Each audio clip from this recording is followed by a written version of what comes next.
Alright. There we go. And yes, that was in fact it. We've been live for 15 seconds, 17 seconds, and we've not dropped a single frame, so literally all I did was just, like, dust out my computer. And now my lungs kind of hurt. But it's a small price to pay for actually having my computer working properly. And yes, it was a little dirt, like there were dirt clouds coming out of my computer.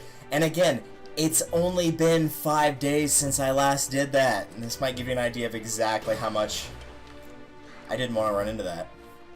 That might give you an idea of exactly how much... Oh, well, actually, let me get that. Dirt just comes through my town. It's insane. Utterly insane.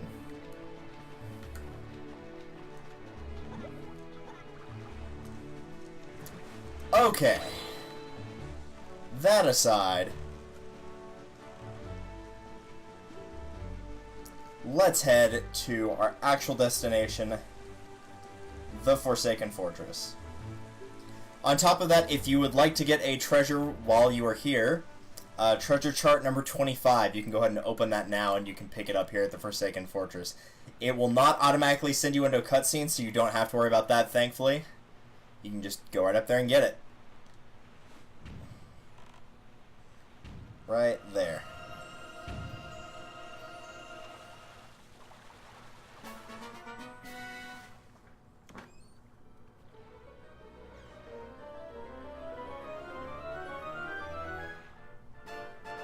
It's dropping a few frames, but it's only 4.2 as opposed to 33.1.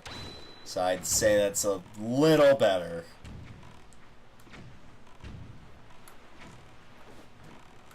So all you gotta do here is you don't even have to bother killing the cannons or anything like that. Just look for the door. Sail right up to it. And give it a nice little hello. 2 shots to fell the beast.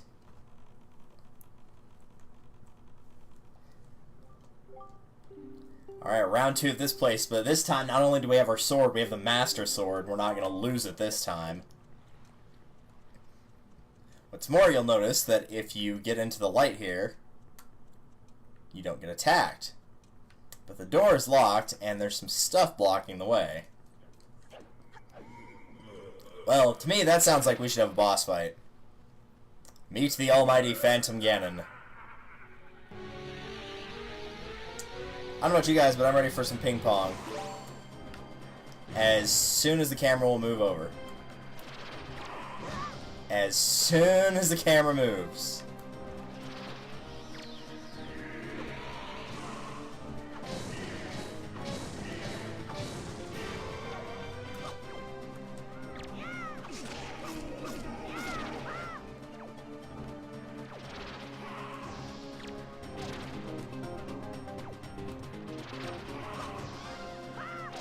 Oh, you can actually, like, parry that. Really?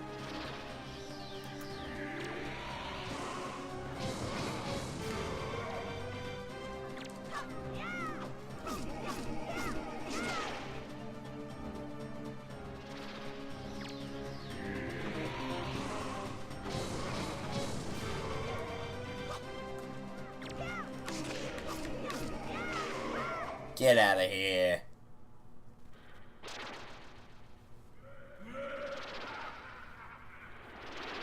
Why are you laughing? You just got your butt kicked. I didn't even do that great a job either.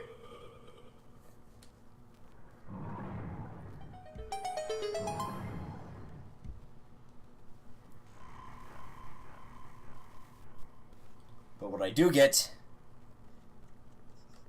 is this. Is it a boss key, perhaps? No, there's no boss key in this stage. But there is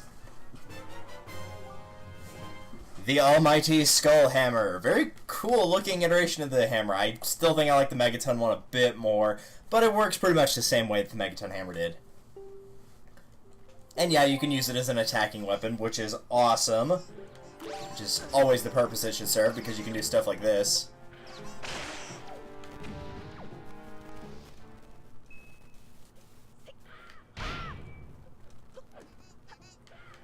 Reiterate one more time how wonderful that is.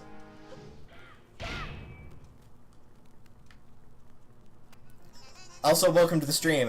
Due to the issue on my end, I can't actually read what your name is. It's a lot easier to see in full screen, but I cannot full screen OBS right now. But I will check it whenever my iPad decides to completely load. Where am I going? Once my iPad decides to completely load up chat, I will be able to say hello to you proper. In the meantime, let's go kill a bird.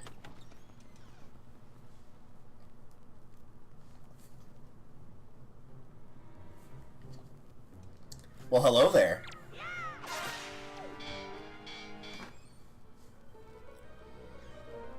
Did I not pick this up the first time I came through here? This should be the compass, right? I guess I didn't pick this up the first time I came through here. Okay, that's good to know. As you can see, there's no more little thing to swing around on. But we can always make do.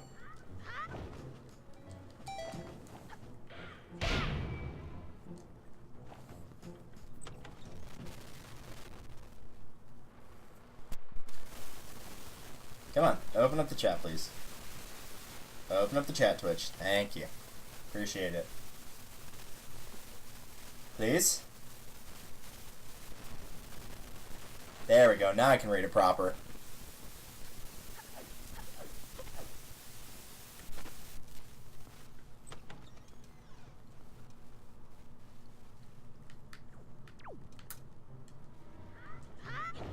So you can dink around here a little bit, but you're not really going to find anything. There is a new enemy in here, but I'd rather save it for two reasons. One, it's more prominent in the next temples. And two, I really don't like that enemy, so I'd really rather not fight it until I absolutely have to. Instead, you'll find this area is much, much easier than it was the first time, and I'm actually glad I ran into these dudes because... Oh no, we're good. I was wrong about the 20 skull necklaces. You actually want 23 if you're playing the remake of this, the HD version. Now, if you're not, then 20 should be fine. But I forgot about one of the treasure charts you can pick up on Windfall Island, but you need another 3 skull necklaces for that. So, if you need them, this would be a spot to get a couple of them.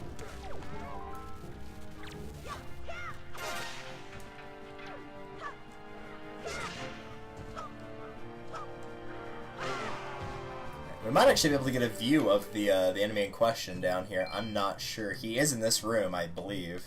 Yep, there he is. You can see him down there. I hate those things. I'm absolutely petrified by those things. Probably because of a childhood fear, but we're not friends. We're not on speaking terms.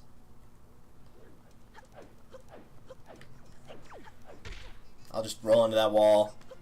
There's a bunch of mini blends here, but they're infinite spawns, so really I wouldn't even bother. Apparently the Mr. Pig Mask here was here the first time, it's just not now. But yeah, don't even bother with the mini blends, they'll just keep respawning. Those actually do hurt you. I guess they do have barbed wires on them, they look kind of painful to touch.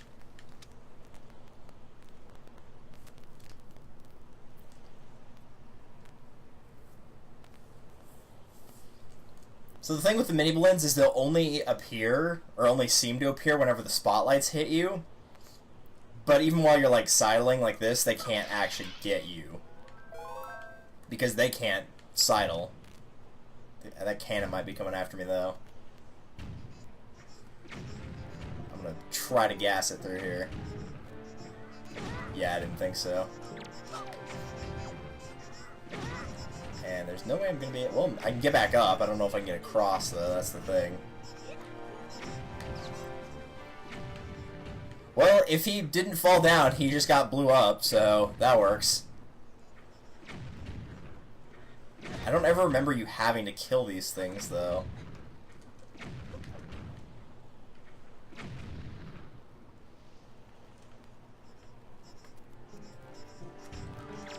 Get out of here.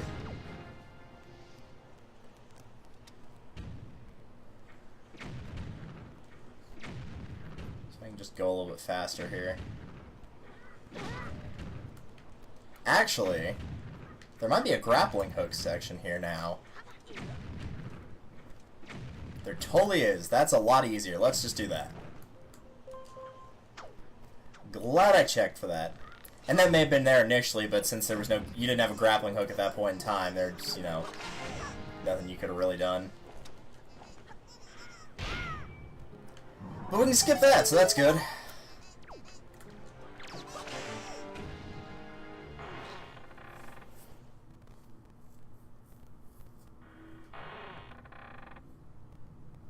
Yeah, this time he's going to be a lot more careful than whenever he first rushed in at the start of the game. That face.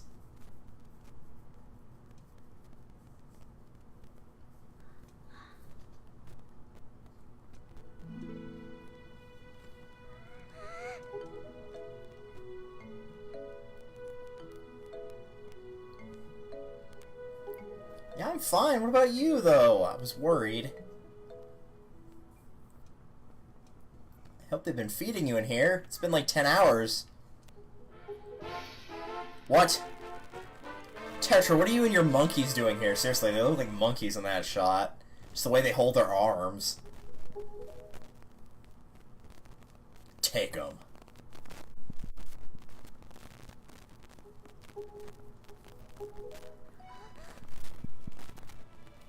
So yeah, it would appear that the only reason that he actually got as far as he did is because they distracted the bird.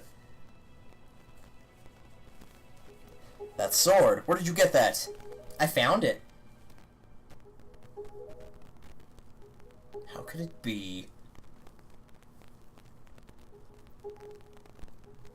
Yeah, so they came here to bring the girls back because they wanted the reward from the fathers in town. And we'll see a little bit more on that later. Yay! Sorry to interrupt such a heartwarming reunion. But isn't there something that you need to take care of? Yeah, I'm gonna go kick that bird's butt. So yeah, she'll take care of Errol. We're gonna go beat up a boss. But big brother... Shut up, Mokuba. Take this one for me. I don't feel like lifting her.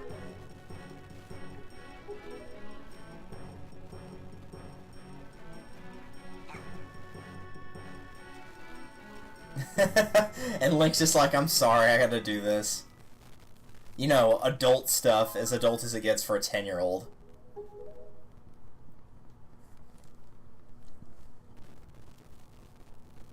She's like, I'll be Bach, and I'm like, can I be Mozart?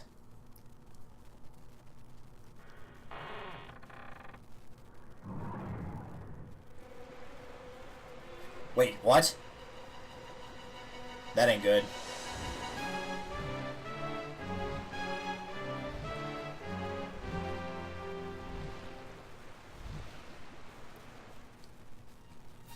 Alright, we gotta get out of here. This place is filling up with water.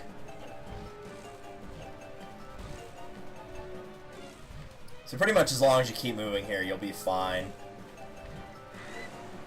Certain enemies, the bird will try to get you, but as long as you keep moving, you're fine. Enemies, you can just run past them.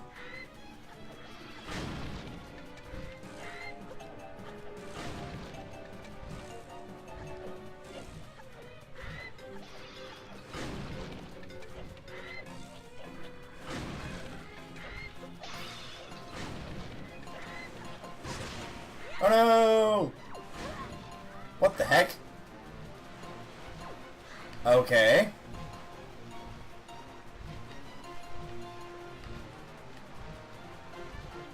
I have to wait because the bird destroyed that. Alright. So I might be thinking, okay, well, how am I supposed to get even farther now? Well, grapple across.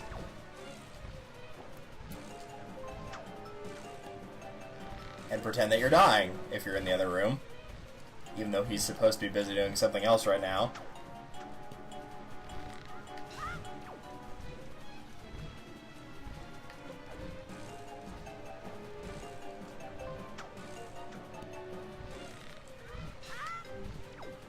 I'm glad it counted that, because I don't think I would have. Ow!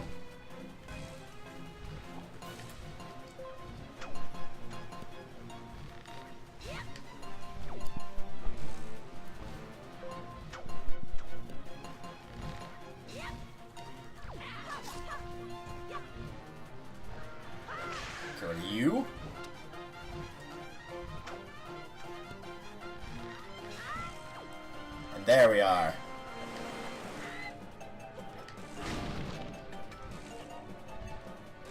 And then, of course, they'll try to stop you here. You know what I say for that? Screw you.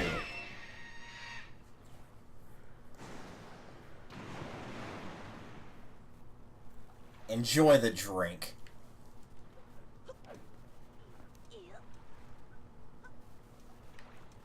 He looks so funny. You're just like, you're holding a hammer that's like twice your size. He looks so silly. But of course, it's not that easy.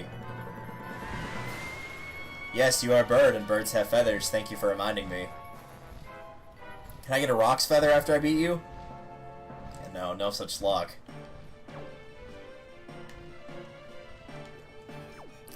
So despite the fact that this bird gives you a lot of grief, he's kind of a joke, really. All you gotta do is wait for him to go towards you, roll away, then hit him with the hammer, and rinse, lather, repeat. He'll do a couple things while he's in the air. He'll try to push you into the spikes with, like, gusts of wind. He'll try to, you know, grab you with his talons, but really, it's not that much he can do.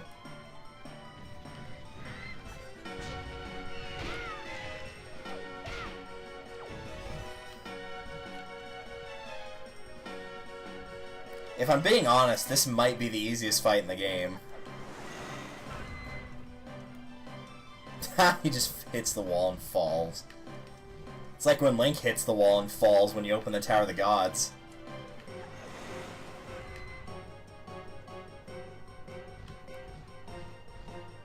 What's that over there? Is that a rock? A giant rock behind the door there.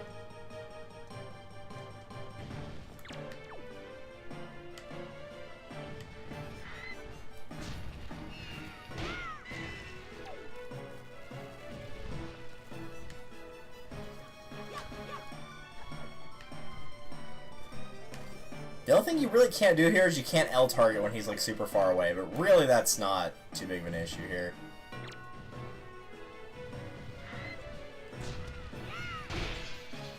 Booyah. And of course, that will be the weak point. In the original game, these pieces would stop you from swinging your sword. You'd like clank into them, the piece of the mask. Here you just can't walk through them, and you couldn't do that in the original game either, but it's a lot more doable here now.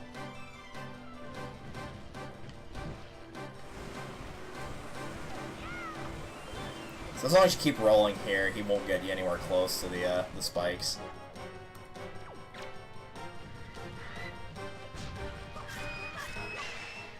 And with 2 rounds against the sword, he is dead.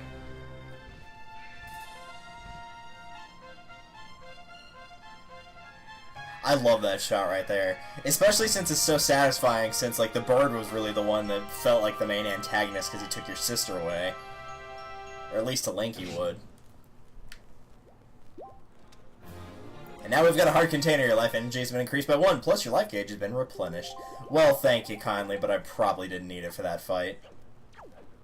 I didn't exactly go in there with full health either, and I still did alright. But your bird is gone, Mr. Dwarf. Now you've got to fight me one-on-one.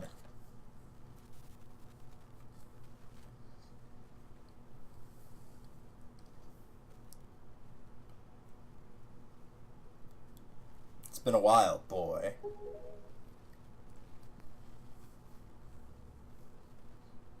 Sneak into my fire. Dude, we blew the front door up with bombs. That's not sneaking. My name is Ganondorf, and I am the master of Forsaken Fortress. Dude, what is your face? Yeah, Ganondorf looks really weird in this game, like, even more so than all the other ones he's ever been in. Did you by chance notice how all the monsters frozen in time begin to Yeah, it gave me a bunch of Knight's Crests. I appreciate that.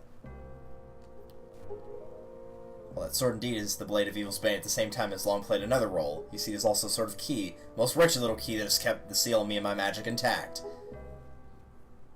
And we just removed it. Well, great. God, he looks creepy in that shot, Ganondorf does. Like, his eyes and his mouth look really creepy. He's just like, seriously.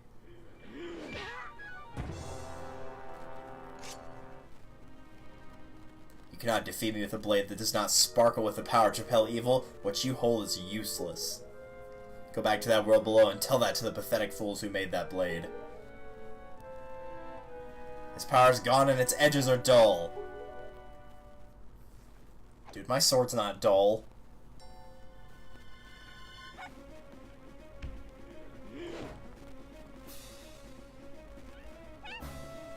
I don't wanna.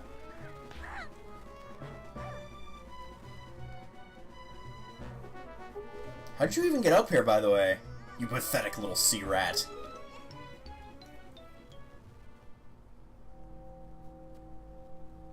My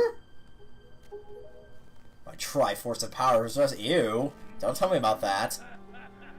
At long last I have found you, Princess Zelda. What are you talking about? I don't know any Zelda. Feigning ignorance will gain you nothing. If you're not Zelda, then why you have this fragment of the Triforce?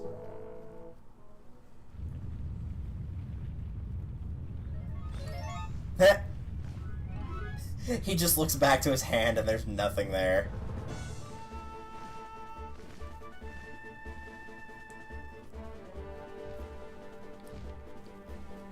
Oh, hi! How can such a big dragon be held up by such tiny wings by comparison?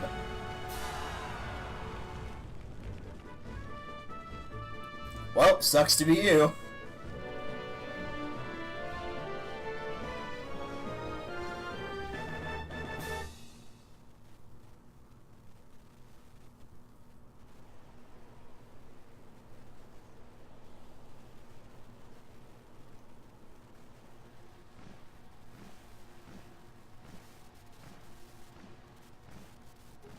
Yeah, she'll be fine.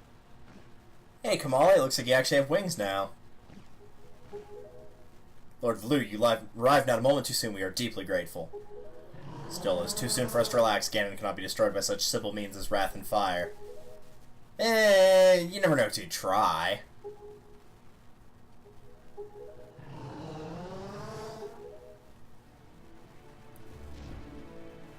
See you later, you big old fat dragon. That was kind of awesome that he just absolutely torches the place. Like, this game is really good at having butt shots. Thanks for that. No, this game is really good at, like, having a nice blend of seriousness, yet it's also still very cartoony with, like, the whole... Gandalf has Tetra in his grasp, and then he, like, looks away, and when he looks back, she's just not there anymore. They hit a really good blend between the two. Back below the surface we go. Back to my lemonade I go, because I need to take a drink, because my mouth is still kind of bleh after having to clean out my computer.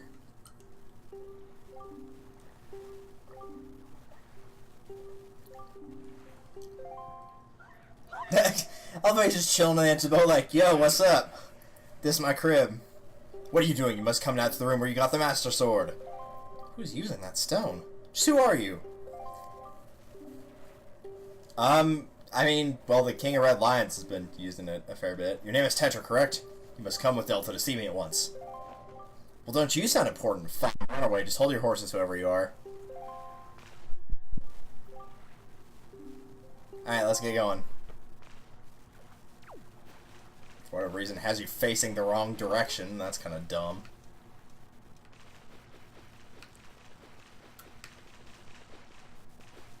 Should be fine. Thankfully, it's not one of those you cannot leave Ashley behind from Resident Evil 4 moments. You can go as fast as you want here. You don't actually have to ever keep up. I mean, of course it's Tetra, of course you don't keep up. That stone is an enhanced version of the Gossip Stones long spoken of the legends of the Hyrulean royal family. I am the one who made it.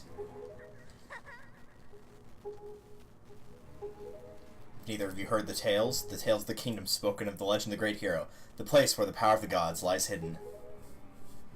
This place where the two of you now stand. This is Hyrule. And I am its king, Daphnis Nohansen Hyrule. Daphnis. And of course, he is the one who guided you here. He is the king of Red Lions. But because the Master Sword cannot defeat Ganon, now he has to actually show his identity. Once, long ago, this land of Hyrule was turned into a world of shadows by Ganon, who sought to obtain the power of the gods for his own evil deeds. My power alone could not stop the fiend, and our only choice was to leave the fate of the kingdom in the hands of the gods. When the gods heard our pleas, they chose to seal away not only Ganon, but Hyrule itself, and so with a torrential downpour of rains from the heavens, our fair kingdom was soon buried beneath the waves, forgotten at the bottom of the ocean. Yet all was not lost, for the gods knew that to seal the people away with the kingdom would be to grant Ganon's last wish for the destruction of the land. So before the sealing of the kingdom, the gods chose who would build the new country and commanded them to take refuge on the mountaintops. Those people were your ancestors. Hundreds of years have passed since then.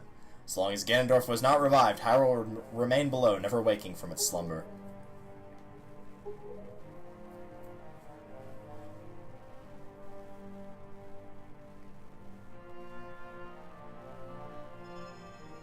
This necklace you wear is part of a sacred treasure called the Triforce of Wisdom, which has been passed down for many ages within the royal family of Hyrule. And ended up in the hands of pirates, because of course it did. Your mother passed down this to you and instructed to treasure it and to guard it with your life. Am I not correct? Triforce of Wisdom is none other than the sacred power of the gods that we have kept from Ganon's clutches for so many long years. The gods placed upon your ancestors the task of protecting it from evil's grasp. You too must abide by the laws of the past, and so the time has come for me to teach you the very fate into which you were born, the very reason that you live. So I guess he just, like, took her piece of the Triforce. I don't know. Nice little Link to the Past music there.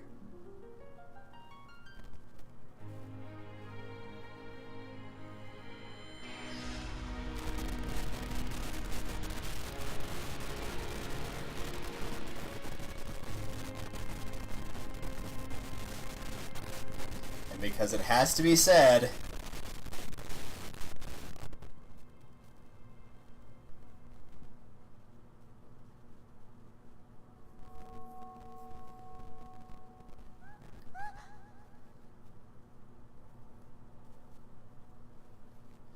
holy crap, it was so powerful it turned her white! You're welcome. I mean, that shouldn't really come as a shock just because, like, in Ocarina of Time, her abilities allowed her to change into a man, so... Still, I like the Tetra side of her way more than the Zelda side. Probably because, by and large, like, Tetra's out there actively doing stuff, Zelda's just pretty much here. Like, almost the entire game now, and she just kind of hangs out here. The upside is if you do a ton of side quests in this game, you can get, like, most of it done before having to see this, so in terms of, like, overall, percentage-wise, most of the game, she's Tetra. So at this point, she'll be staying here, and you'll have to figure out what caused the Master Sword to lose its power.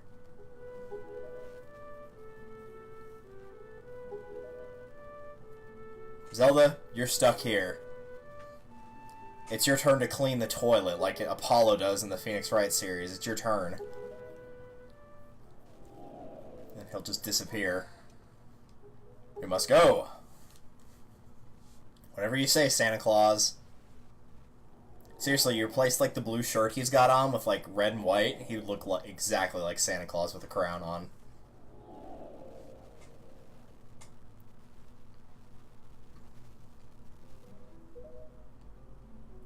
I don't know how to say this. Let me guess, you love me, right? Oh, no, never mind. No, it wasn't your fault, it was Ganondorf's fault. Because he's an ass. See, Link's like, it's not your fault. Like, you didn't ask for this.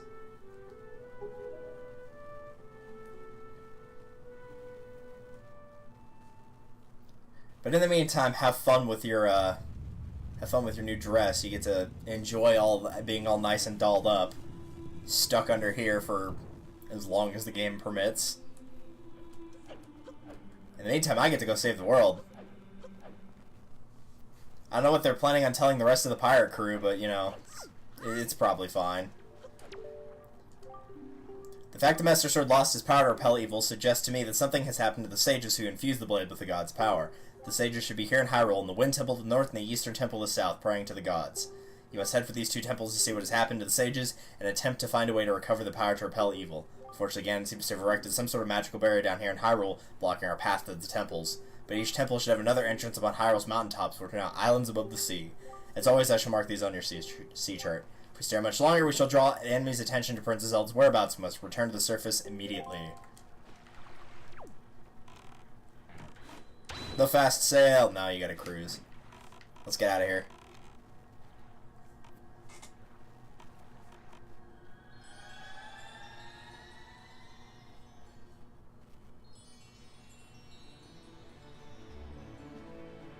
Any more important dialogue for us? That's what I thought. Do you know the legend of the hero of the time? No, and I don't really care either. Once long ago, he defeated Ganon and brought peace to the kingdom of Hyrule. Peace of the Triforce was given to the hero of time and he kept it safe, much as Zelda kept hers.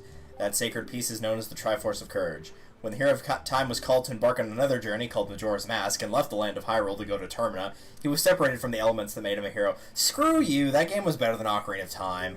It is said that at that time, the Triforce of Courage was split into 8 shards and hidden throughout the land. Even I do not know where they rest, but this much I do know. They lie hidden somewhere in the Great Sea. Might you have crossed paths with someone who knows about these things that lie hidden in the depths of the sea? I mean, we've already picked up some of the Triforce shards. Either way, it does actually mark the Earth and Wind temples on your map, but we're not going to be able to do those right out of the gate, because if you try even going there, there's going to be stuff blocking your way, and you'll need items that you don't even have right now, so there's really nothing you can do there. That being said, there is stuff we can do now, but I am going to go ahead and keep it as close to sticking with the story mode as I can. So first thing we're going to do, if I can find it... no. Actually stick to the stylus here.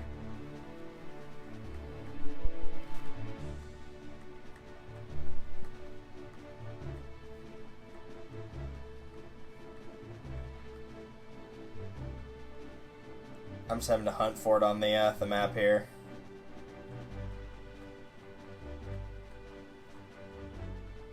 Okay, there it is. Not mean to do that.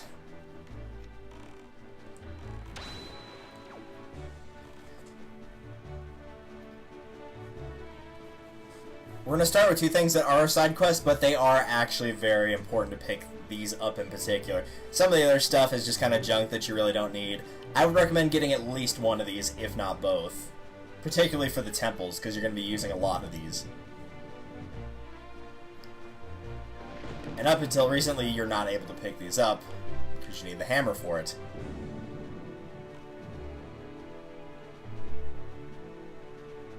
Haven't jumped in a while. Might as well.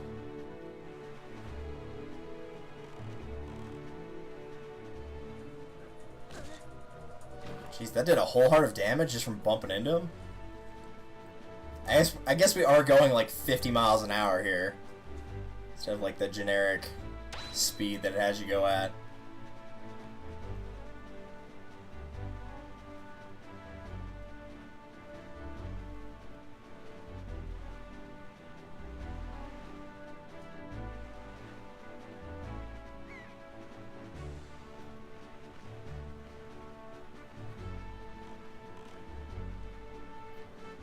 And here we are.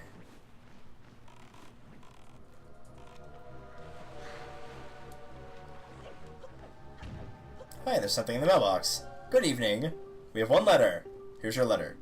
This parcel has been sent cash on delivery. Postage is 201 rupees. Who the hell? To the esteemed Mr. Fairy oh no. Well, crap. This chart will show you where you can find the Triforce charts and Triforce shards. I want you to use it and find lots of them. They're my favorite kinds of items. Have you been checking your tingle chart? Have you seen those giant fairy marks? Follow your chart to them and your fortune will increase greatly. Tingle. Ew, tingle. That is a nice throwback to times of old, though, because for those of you that have not done your history lesson, back in the day, instead of using stamps, the person who received the letter was actually the person who had to pay for it, rather than the person who sent it. That was probably eradicated, namely because if you wanted to just mess with somebody, you could just send them an insane amount of letters, and they'd have to pay for them. I mean, that prank just writes itself, really. Just have everybody in, like, a county all write to the same person.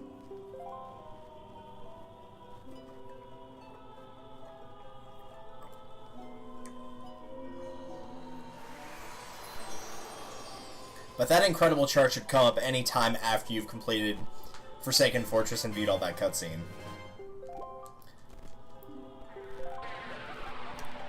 And now that we have gotten our 60 arrows, let's get out of here.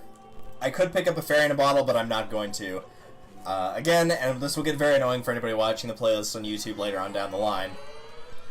But for anybody watching this on stream, I am playing this on hero mode, and I have limited myself to no more than one fairy in a bottle at any given time, and I already have one in a bottle, so I will not be using that.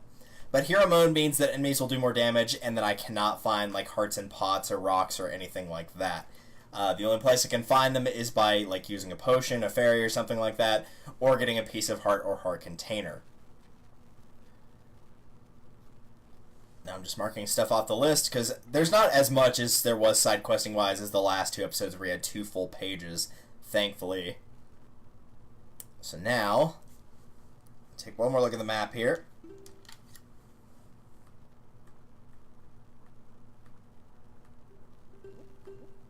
No, go away. How do I get this off the screen? There we go. Right there, okay.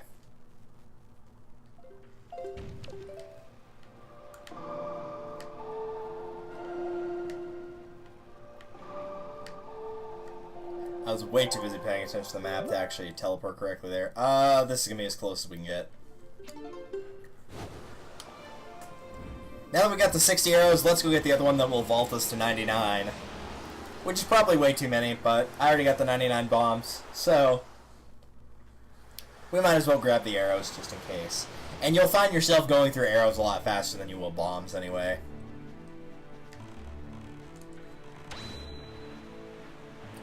So now we're headed to the northwest, which is Western Fairy Island.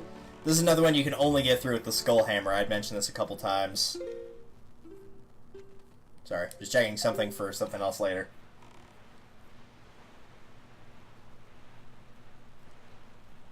I'd mentioned this somewhat elusively a couple other times, but the item we were waiting to pick up was the Skull Hammer.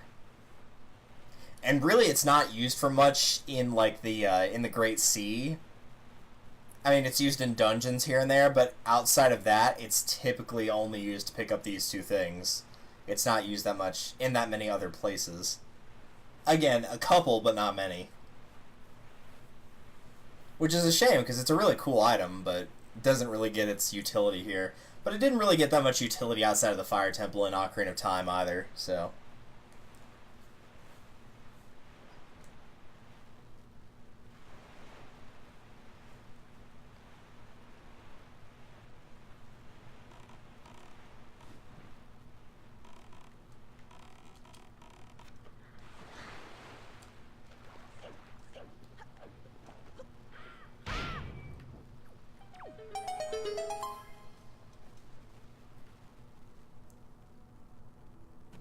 And with that, the maxed arrows are ours. A little bit easier to get than the one in Twilight Princess where you have to do the claw shot game. Not that that's insanely hard. Maybe the second one kind of is, but not horrible.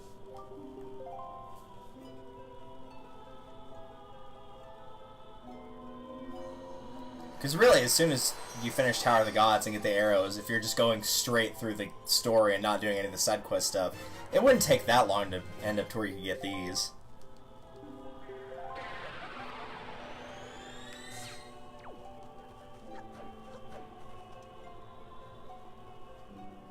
So with more than enough arrows to beat the game, let's actually stick to going through the story a little bit more, shall we? As soon as Link would like to resurface.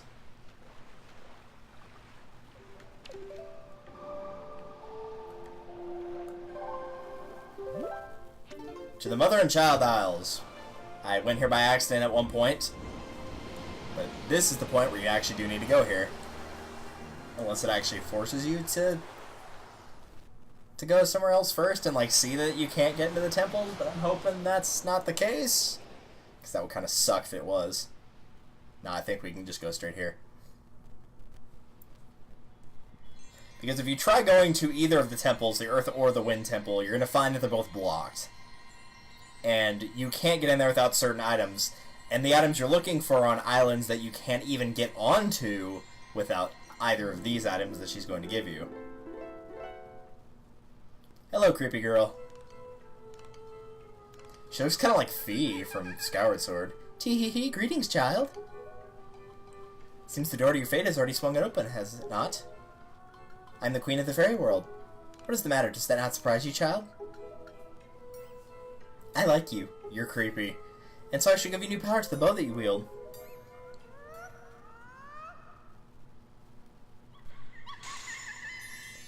You're going to give us fairies! I told you I'm only using one.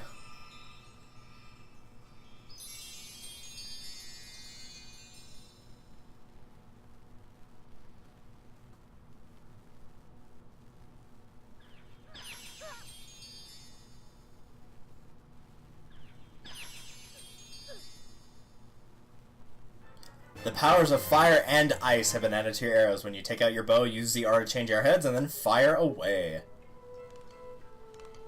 So it was a fairy literally made out of ice that entered his chest. No wonder it was so painful. Only felt normal whenever the fires canceled it out. The fairies in this fountain will ease your weariness. Use them as you need to. Yeah, use them like the slaves they are. Child, I must tell you, you're just my type. Tee-hee. Ew. In 2018, that's probably not something you should be admitting to.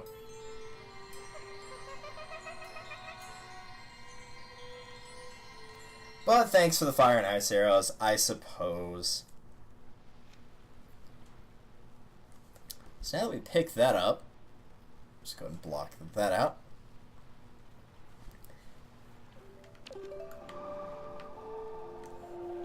And I say we keep working with the story and just go straight to the areas that we need to. So, we're going to pick up both the items from the fire and the ice islands, all in one fell swoop.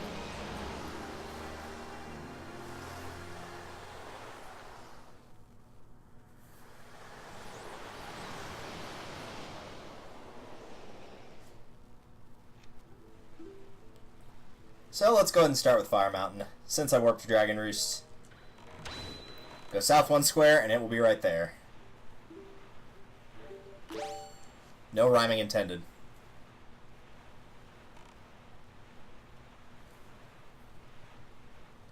We've passed by both of these a couple times now, looking for stuff out in the Great Sea. And as such, you've probably already come across these before, particularly this one since you had to pass it to get to the Forest Haven. So we'll switch to an Ice Arrow, and I believe you can hit this thing anywhere. No, you actually have to hit it in the Pillar of Fire. Alright. The arrow just keeps going. Alright. Well, that looked pretty cool. So many unintentional puns. And now you got 5 minutes to scale this thing. Thankfully, it's pretty dang easy to scale it in 5 minutes. Once you get inside, then it's gonna not use the timer anymore. Get out of here. Annoying bird.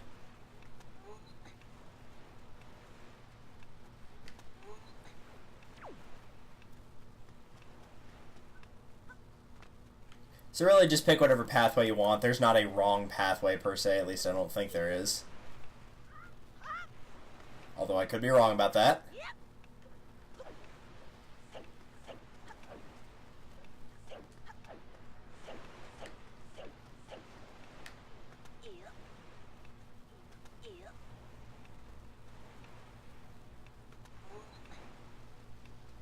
I don't think I've ever actually, like, gotten to the point where the timer ran out here. I would be kind of curious to see what happens.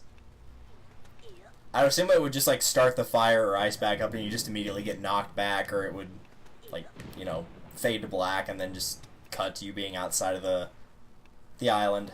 Something like that.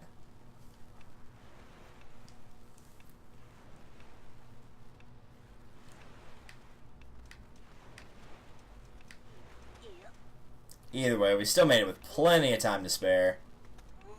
And I don't jump into those, I backflip into holes. That's what real men do. Oh, the timer does keep going. Well, thankfully this area is pretty short, so...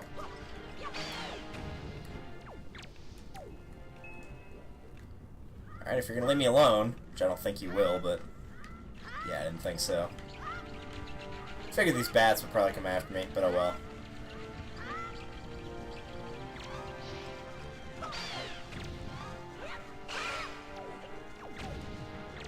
Ow.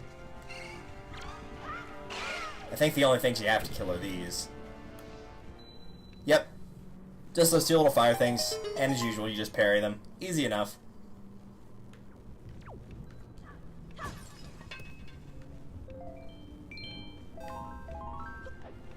And for our troubles, we get an item. But what item is it? It's 2 croissants! No, it's just the power bracelets. Both arms are now stronger than ever. Press A to grab and lift objects.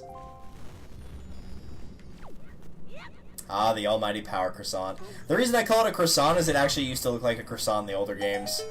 Particularly the GBA titles. The power bracelet, it was just one. Very much looked like a croissant. I want to hit this guy with an arrow. Come on, I'll target him. He's right there.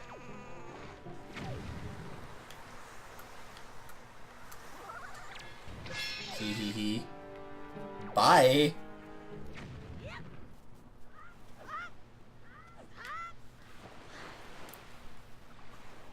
So that's one island down. Let's go visit the other one, shall we? I told you these islands go by really fast. For this, you can pick either Southern Fair Island or Forest Haven. It's just the space in between the two, so... Just depends on if you like sailing east or west, I guess. Depending on what time of day it is. Like, that would probably be more important, because then you'd either be sailing with the sun in your eyes or away from you. Though since it's night, it doesn't really matter here.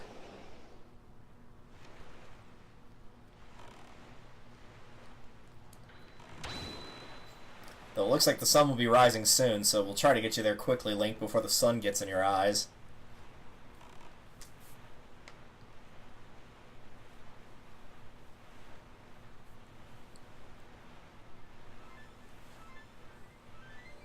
Oh no, here it comes. Here comes the sun. Oh, it's too early for the sun. Just let me go back and sleep. But no, time bends for no band. But thankfully, he's a kid, so it's probably fine. This one, I believe you need to either hit the dragon or, like, you can hit it anywhere. I'm not sure on this one.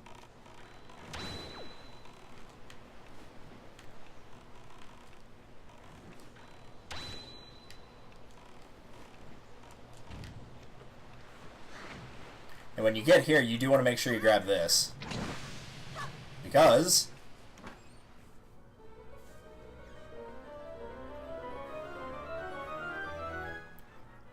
it's a treasure chart, number 36. I can mark that off the list.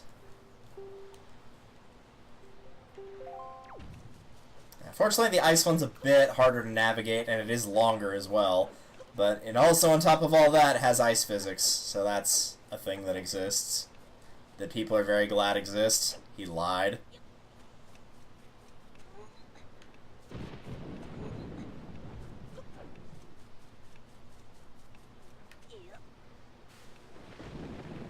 Yes, there's a bit of a sliding mechanic here of actually, like, Link straight up sliding, but it's thankfully not too bad. If you can deal with it in Mario 64, you can deal with it here.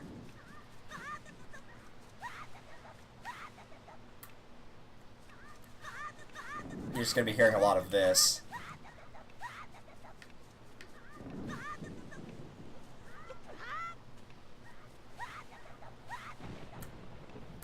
Like all good, quote-unquote, ice physics puzzles, you have to get a running start.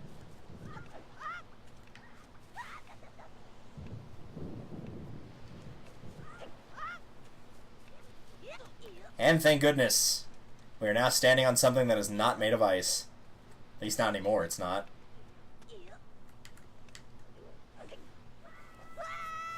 I'm nothing if not consistent.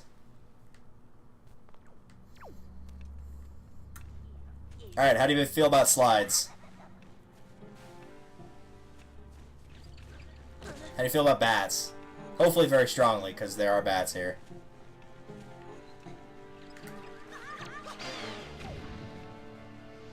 I don't suppose any more of them are going to get close enough where they'll...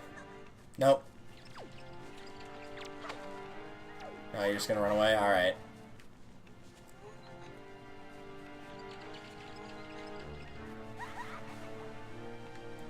So really, as long as you just make sure you don't take the corner too fast and fall off, you should be fine here. And behind door number 2 lies...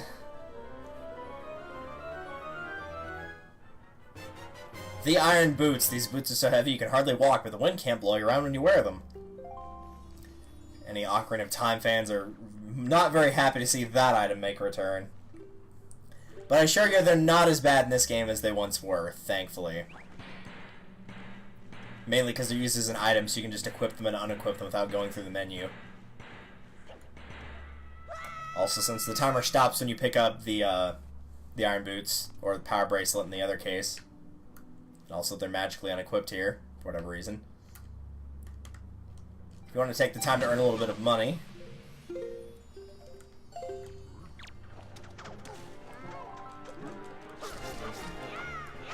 Whoa, that was weird looking.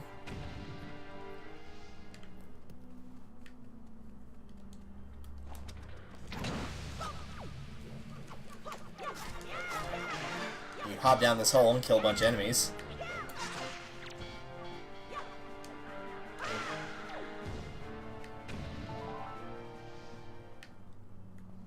Saving the Dark Knight for last, because I know he'll be the toughest.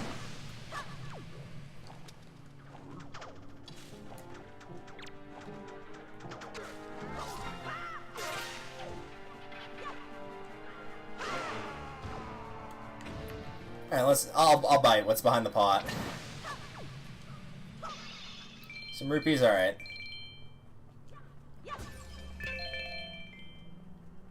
Alright, Mr. Dark Knight, let's do this. This is another reason you'd also want the double magic, by the way, is the fire and ice arrows do still use magic power.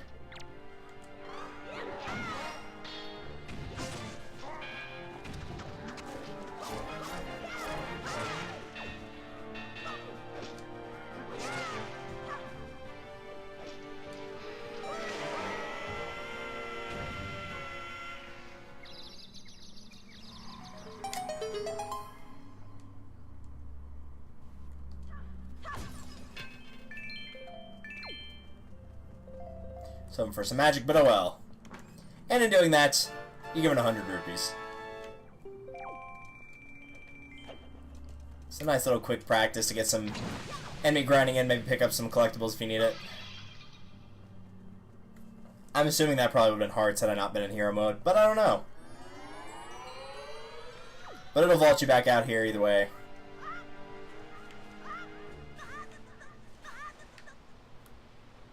At this point, you can just swim back there if you wanted, but I think it'd still be a little bit faster to just platform across to here and then figure out where Mr. King of Red Lions went to.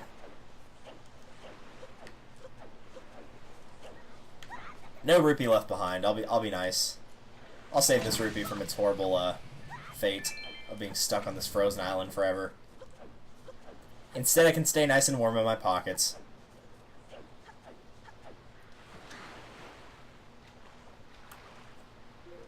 So with that, we've picked up everything we need to actually start getting into the dungeon, but it is at this point we're going to be doing some side questing stuff. So I'm going to start with... Yeah, I'm going to start with the most entertaining stuff, so the guys that need to stick around, or the guys that want to stick around can. So we're going to start with all the stuff on Windfall, because there's quite a bit we can do there. So that'll be a good place to begin. There's a fair bit of stuff on Windfall, some stuff on some other, like, excess islands. And then there's one side quest that I really was not looking forward to doing, and then some stuff with the eye reefs. You know, like the Cyclops Reef, the Three-Eye Reef, etc. But we'll start here.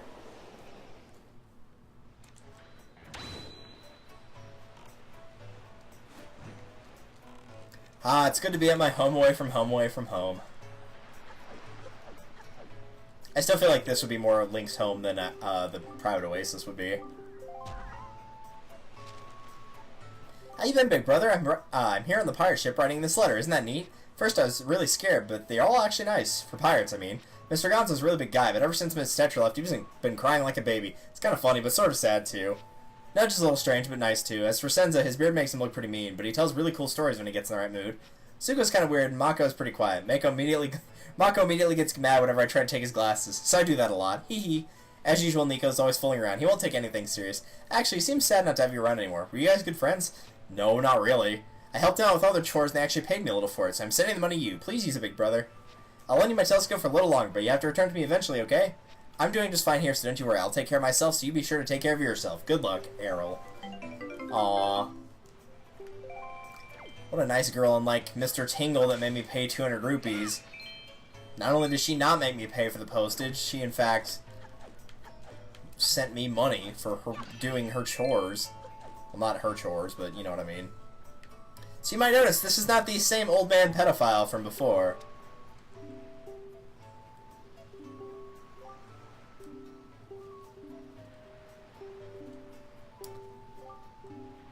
Is there any shop in this town that's open at night? Not really a shop, but the auction is. So, if you were around Windfall a little bit more frequently, basically we have a little bit of reverse, sort of a Princess and the Pauper style. There was a really rich man and a really poor man, but who both lost their daughters, who were the other two that were kidnapped with Errol. And one of them spent all the money he possibly could in order to free his daughter, who is this girl right here. And does have her free, but of course now they have no money. And then the other one got a lot of skull necklaces, which we'll be seeing a little bit more on that pretty soon. Where do I want to start here? I guess we'll go ahead and start here. And because she brought all those skull necklaces back, when she actually got back, she sold them and they ended up being rich. So now they've kind of traded roles here.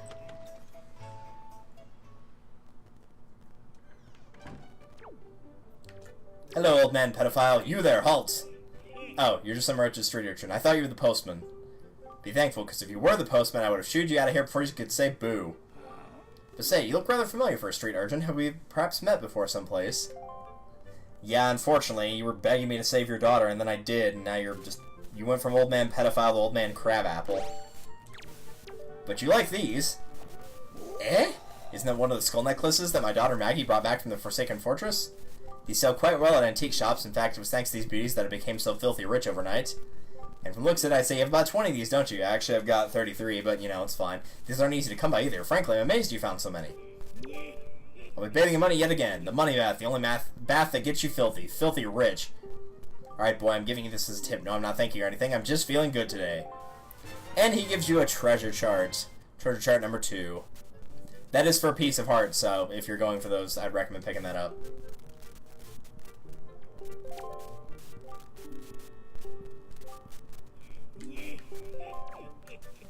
Ugh, that guy's still creeping me out. Hello. Nice bunny ears. Are you wearing the bunny hood from Majora's Mask? But no, it's a nightmare without him by my side. It's like a rainstorm rages in my heart. He was so kind to me from Forsaken Fortress, that sweet boy who gave me all those expensive necklaces when I fled from that cursed island. Just hearing his name lift my spirits. Mo, the wonderful Moblin from the Forsaken Fortress. What? Oh, Mo, why, Mo? I'm always writing heartfelt letters filled with my overflowing emotions, but why don't you answer me, Mo? Oh, this is bad. Oh, terribly bad. I'm already drifted off my own dream world. I have a request for you. Could you take the letter I've just finished inking and deliver it to the post box for me? Please, I beg of you. Fine. It's not that much of a chore.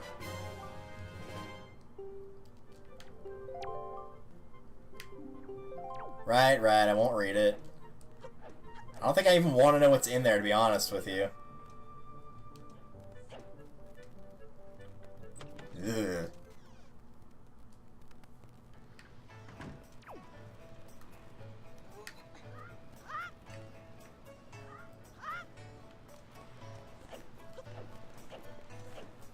So as promised, let's go ahead and dump this sucker off right now.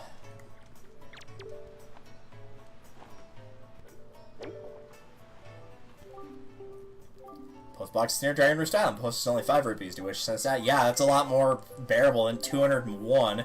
Like, I know I'm rich, but geez, dude, that's insane. So the other thing that you might want to use your skull necklaces for is if you talk to this dude. Only in the HD version, mind you. Oh, chum, that's a skull necklace. I collect these things, but how'd you know that? I didn't actually. I only saw that in a guide. I can sell these for huge profits in antique stores, which remind me, there's something I want to talk about, chum. Could you give me 3 of these? If you do, I'll let you play a really fun game. I'll give you 3. I let 3 pigs loose in this island. You have to bring them here all back to me within 2 minutes. If you do a good job, I'll reward you for your trouble. You ready, chum? Absolutely.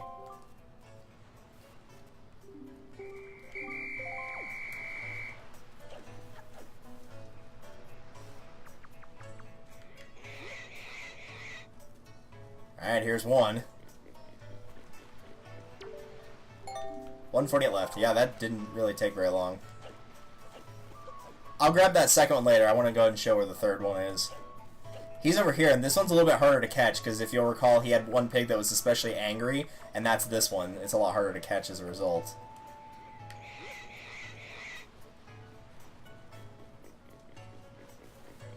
But thankfully, if you use that technique, it's still just as easy as catching either of the others. There you go.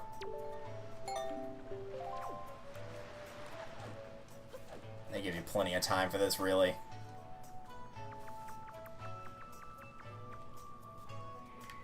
If they gave you like a minute, then it might be hard, but 2 minutes? Nah, that's simple. Plop. You win. Yeah, that was pretty dang simple. And you get a treasure chart for doing that. That is treasure chart number 42, in case anybody is curious.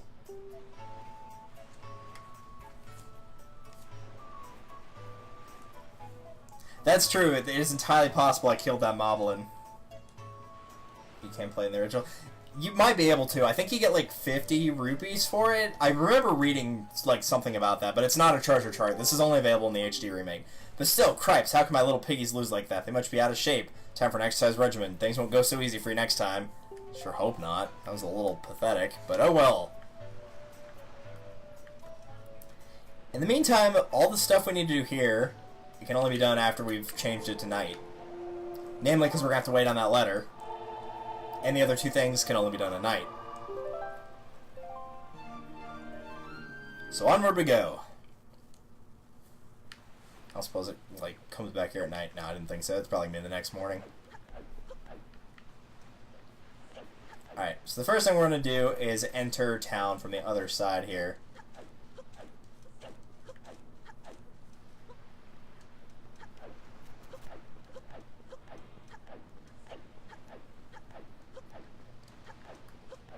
And you'll see this girl that's standing out here. Oh, you just talked to her first, right? Shh, shh. What? Take off. Go away. Fine. Once you get far enough away, she runs off as well. So you gotta follow her and basically not get too close to her. Every now and then she'll turn around and look to see if anybody's following her. And even though she should clearly be able to see you, she somehow doesn't. You can get caught once here, and Link will let off a distraction that sounds like him meowing like a cat in order to make her think there's just a cat around here rather than somebody actually following her. But after that, you'll have to go to the next day, play the Song of Passing twice in order to get another crack at it.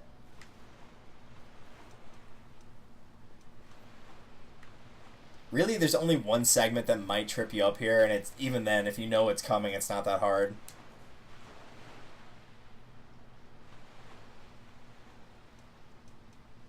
And again, this is all stuff you can only do after you've gotten the Master Sword and what have you. So what she does here is she goes up that section right there, and she stands right in the doorway. It's really hard to see her, but she's right on the other side of that doorway. So if you get too close to going up the stairs, then you might get caught. Once you see her moving back there, then you'll know you can go a little bit farther forward.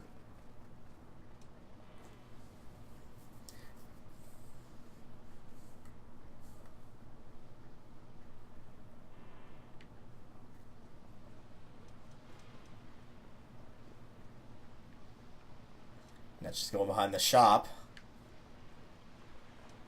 And trying to break into the safe, I see. Hi. Caught red-handed. You startled me. What do you want? My heart is racing. You scared me. Wait, are you the kind of creep who goes around at night scaring people? That's just plain mean.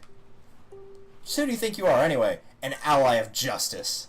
What? An ally of justice? I'm not a thief, I swear. I haven't stolen anything. Well, yet. Please let me go. It was all just an impulse. That's all just a bad idea. But why won't you say anything? Does this mean you're mad at me? Could you at least listen to the circumstance of my life that led up to this moment? Please, you owe me that much. Sure. You're just gonna pick the first answer for all these, in case you're curious. I was once the richest little debutante in this town. Did you know that? But one day, a notorious bird, or monstrous bird, I don't know where I got notorious from. I mean, I guess that also qualifies. Came and took me away to a terrible place called the Forsaken Fortress, where I was locked up and held captive. Oh, it was awful. I know, I was the one that freed you. You don't remember me? I mean, sure, it's kind of obvious it would be me. Every last bit of our family fortune gone. That's when my life of poverty began. Every day from morning until night I'm busy working for the open-air shops. As you can see, I'm at least trying to settle my poor lifestyle. Doesn't that just tear your heartstrings? What do you say about the tragic events of my pitiful life? That's kind of funny. Wow. Even I'm not that mean. And to make matters worse, for some reason I can't figure it out, that slob Maggie, who was the poorest girl in town, suddenly became filthy rich. Maggie, of all people. Makes me so mad that I want to do something terrible. Grr. Do you understand my plight? Yeah, pretty well. Then you'll let me go? Unfortunately, no. But why not? Because I like you. No, because I'm honest. It's true, I know I'm cooling over nothing, but being so poor weakens the very person's soul. But it's time I quit making silly excuses for myself. Thank you so much. Thanks to you, I didn't have to sink down to the level of a common thief. I'll never do anything like that again. Ah, what an amazing feeling. I haven't let all the worries out of my heart. Wow, I actually feel refreshed. Please at least let me thank you. Take this. And you get the final bottle.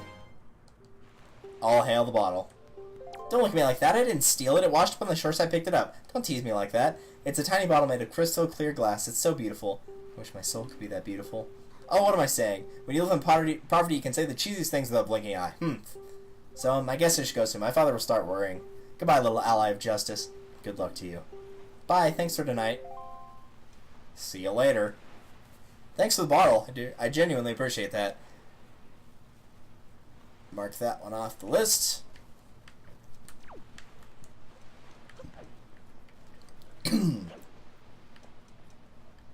I've still got something in my throat from cleaning out my computer. Whoa. But while it's nighttime, there is something else we can do. No, we've already hit the switch. We don't need to do that. Yeah, the windmill's already turning here.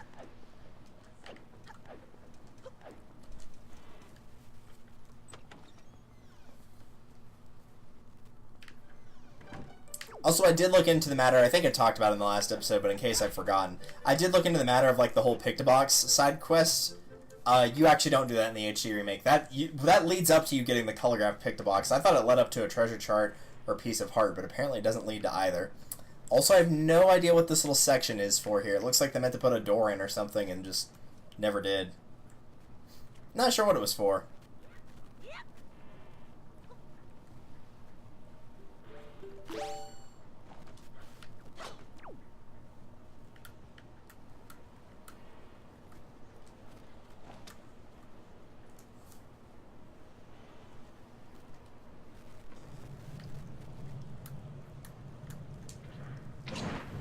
Beautiful.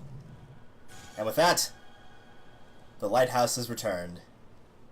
And you actually do get to see it, like, whenever you're approaching Windfall Island from now on. It's really cool. And it also makes that appear.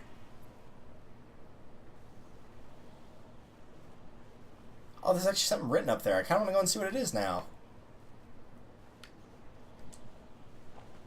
I may have to go check, because there's, like, a little inscription thing. You may not be able to read it at all, but I'm not sure. Don't you know how much they're worth? Yeah, really, she should probably get her fortune back by selling that bottle. Beetle sold one for, like, what, almost 1,000 rupees? At the very least, that would get you out of, like, you know, it gets you into a house, probably. I'm not sure what the economy rate is for rupees in The Legend of Zelda, but, you know. Like, the whole doing mail thing, that was like 75 rupees whenever you were a professional, so I figure 1,000 could probably at least net you a nice little house to live in. I'll bet most people haven't read this before. Wielder of the Flaming Arrow, when you appear, the lighthouse signal shall turn to light to the seas at night. Shall return to light. The seas at night. That's pretty cool.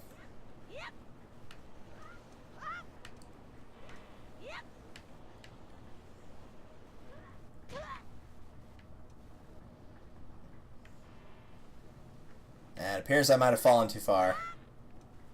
Yep. Oh well. Sure, just bump your head into everything, why don't you?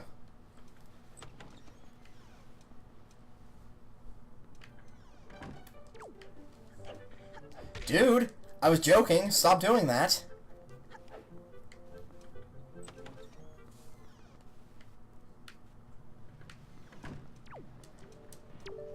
Fine night, isn't it? Well, would you look at that? The Ferris wheel started moving all its own. Somebody must have started up. Who got the thing going again? I don't know who it was or who it was or where he is, but he must be one nice guy, assuming, of course, that he is a guy. Well, seeing how it's finally moving in, you should go for a ride while you have the chance. Yeah. More importantly, the light in the lighthouse has been reignited. Check out the beam of light that sweeps out now, shining through the night's darkness. Seeing that bright beam fighting the gloom has made me so happy, I just feel like giving somebody a present. So here, I'm giving this to you, little man. A piece of heart. Now Windfall's gonna be even more lively than before. Hooray for everything. Everything indeed.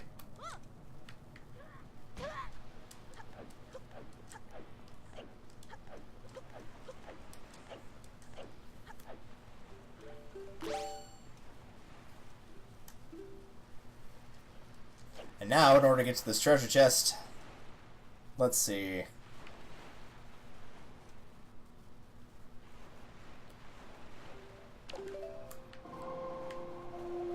That should do. And we need the exact opposite of what's going right now.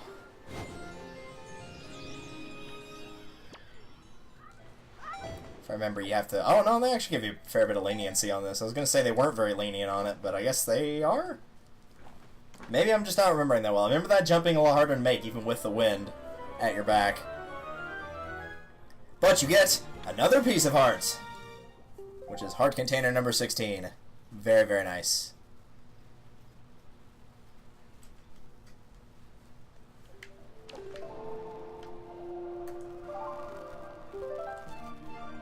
And that's all we need here at nighttime.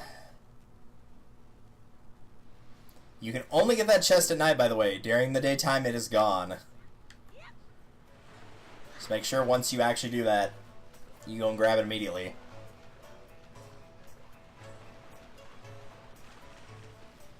It looks like the letter is not spawned in yet. Let's try going through one more day-night cycle and see if it shows up. It might take 2 days. I remember there being, like, some quest involving a letter that does take more than 1 day to appear. So I'm going to assume it's this one.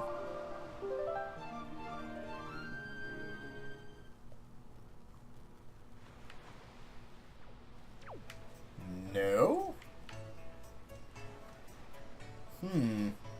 That's a bit odd. Let's do some quick research and find out why that's an issue. Because I'm not actually sure.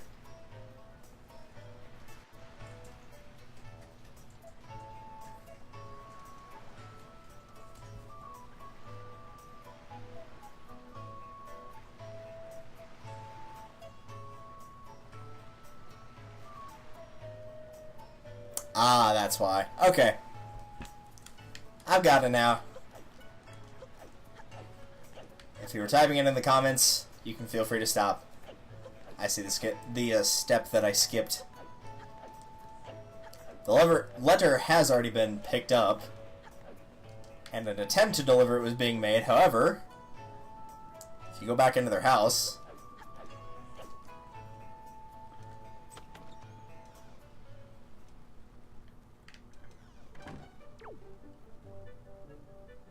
you'll find the postman there, one of the postmen, and of course, as he mentions, he doesn't like postmen.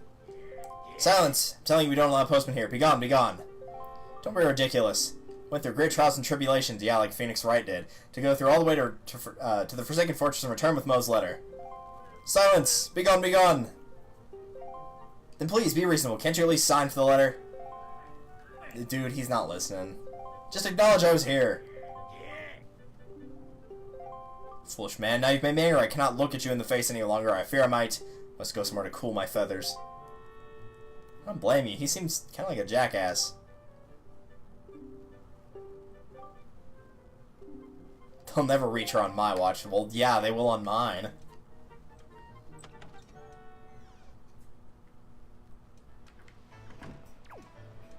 It looks like we have a Romeo, Mo, and Juliet here.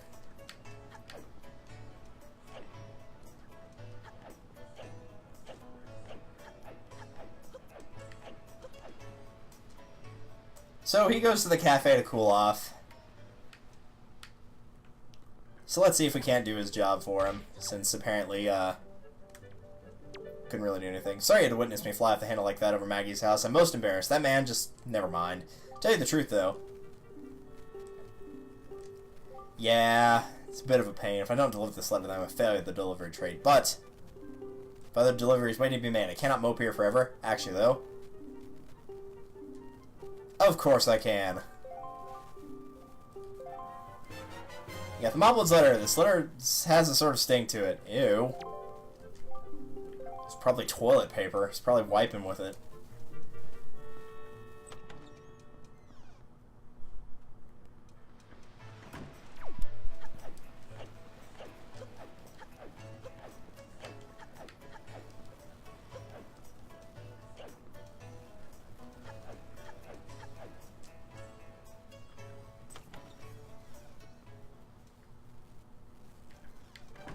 Of course, he won't pay me any mind.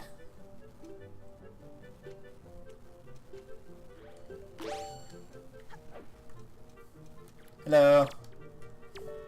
I brought you this. Could it be the letter from Mo I saw in my dreams? Let me read it this instant. This is Mo. I like you, Maggie, so much that I want to eat you for dinner. Ew. Did you let those words? This means... I mean, it must mean... Could it be? Is this his marriage proposal? No, I don't think it is.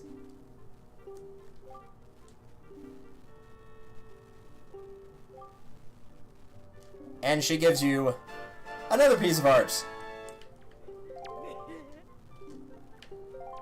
If you're wondering how many pieces of art in the game that there are and how many you can collect before even starting one of the 2 dungeons, there's 44 pieces of art and you can get 41 of them.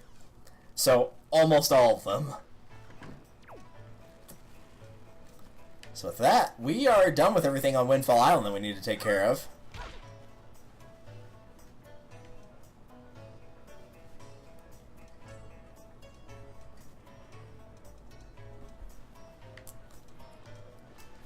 So with that, we've really got 3 categories of side quests that we need to do here. So I'm going to probably go from like most enjoyable to least, I suppose.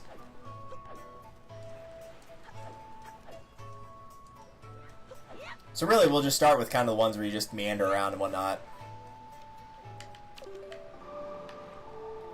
And not a bad place to start would be good old Outset Island.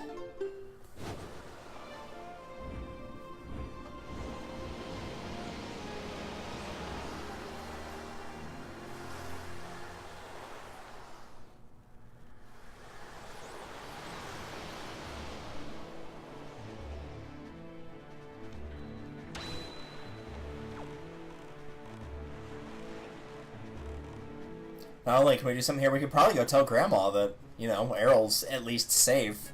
She's not home here, but she's with the pirates, and that's better than being locked in the fortress.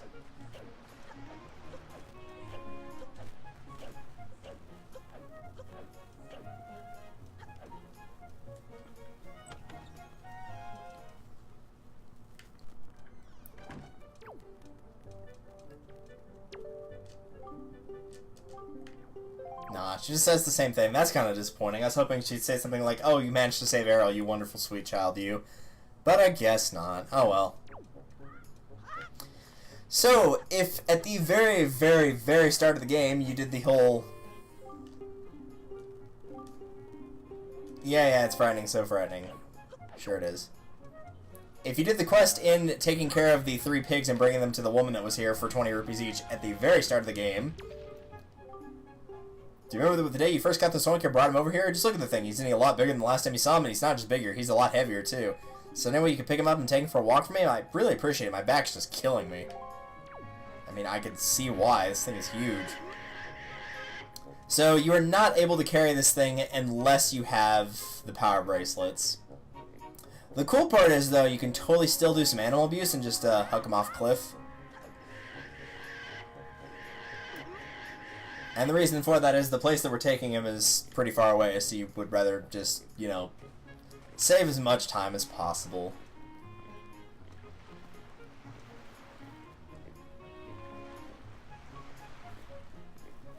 I would suggest you don't fall in the water here because it's a bit of a pain to get him on land if you do so. Also, if you do not have any all-purpose baits, then grab some from Beetle. Thankfully, Beetle will show up on outset, so you can just, you know, park your boat and just grab some real quick. You only need 1 piece, thankfully. So there is at least that. But since it comes in sets of 3, you know, at minimum you're getting 3.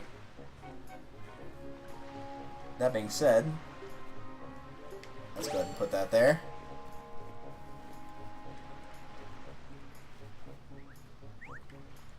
When you put some bait down, he'll eat it.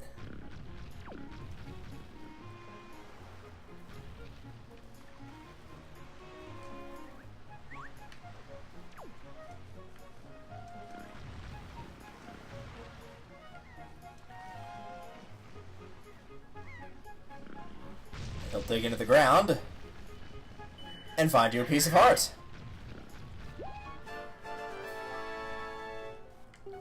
Wonderful. Let's go ahead and mark that off. Let me take a look at the map real quick and see exactly where it is I should go next. Yeah, that's close by. We'll do that. That's actually very close by.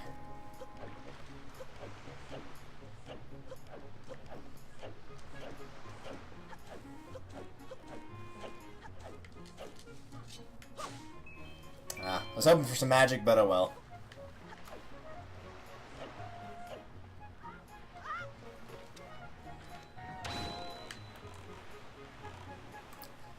See you later, Outset.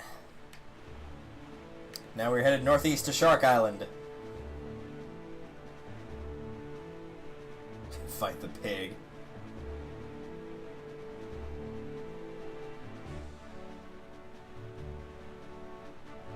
Yeah, that's true. You can do that in Twilight Princess. Again, I would not honestly mind doing the HD remake for Twilight Princess.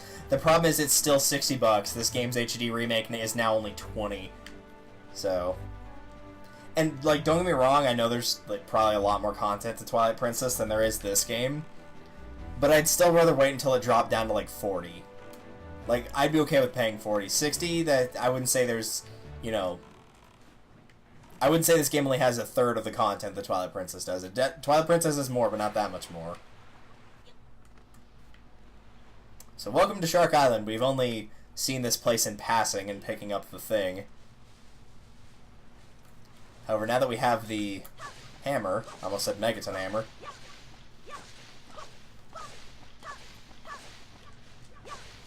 we can actually do some puzzles that are here.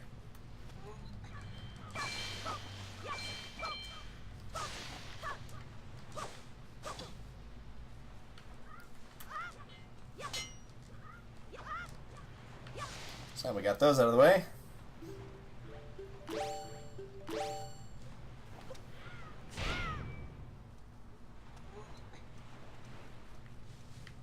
I don't know if there's a specific order or something I'm supposed to do here, but we'll find out.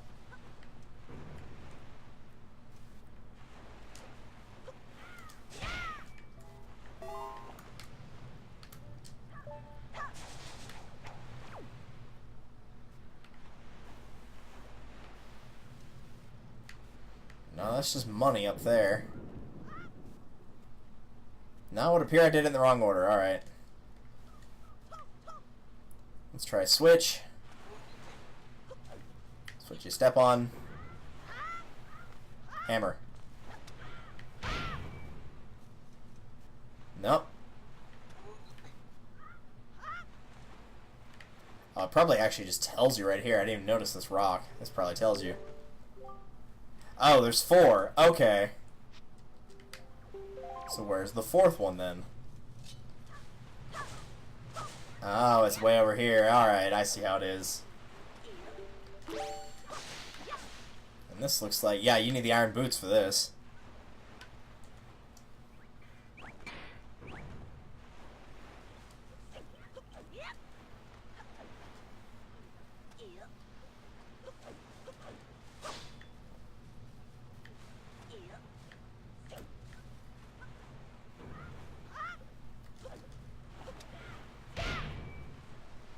There we go.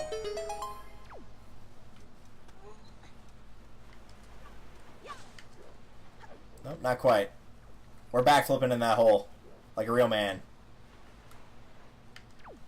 There you go. And I believe this is just a gauntlet of enemies.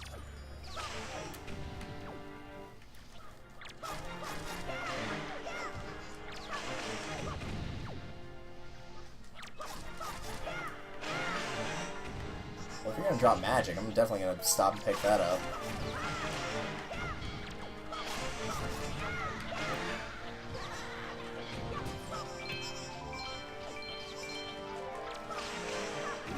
Oh, there is a dark nut in here. I was just thinking about that, actually.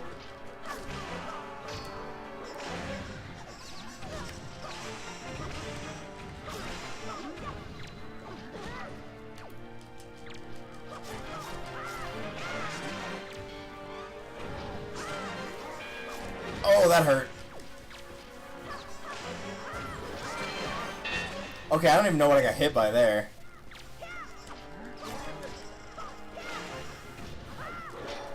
That was kind of cool looking.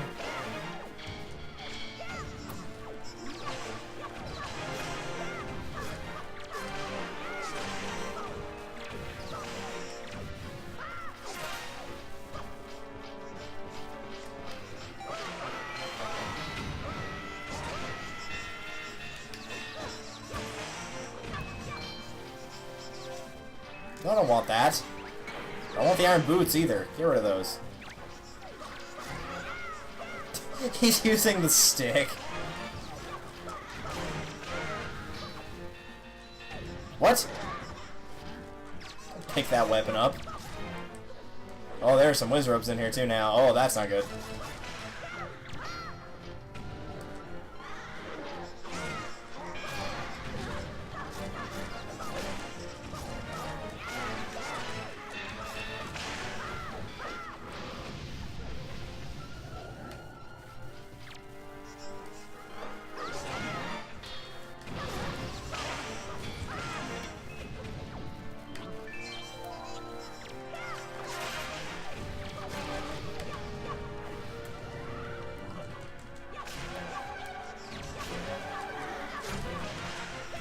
Jeez, when they said a gauntlet of enemies, they were not kidding.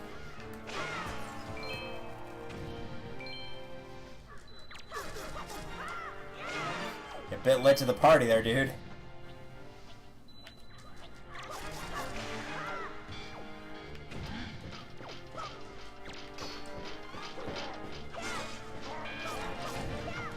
Yeah, this has got to be the final set. 3 Dark Knights.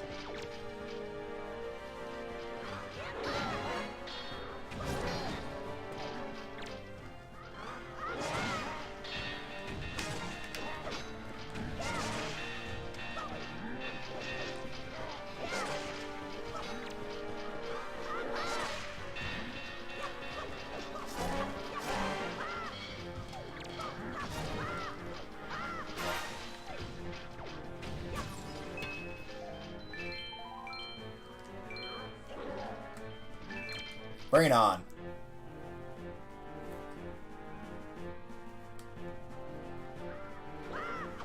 You were just waiting for that. Oh, that works. Dang, that was quite a fight. That was actually kind of cool.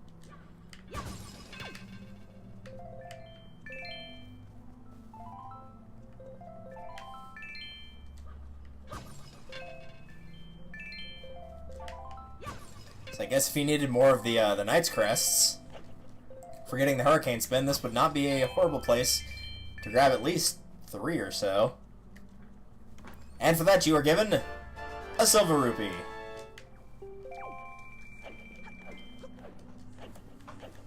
Not the best prize in the world you could have gotten, but it's still pretty cool.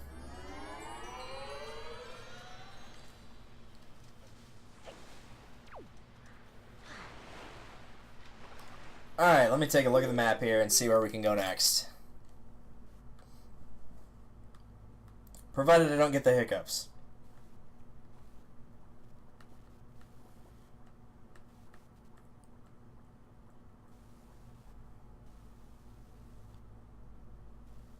Yeah, we'll go ahead and go there next. Why not? That works.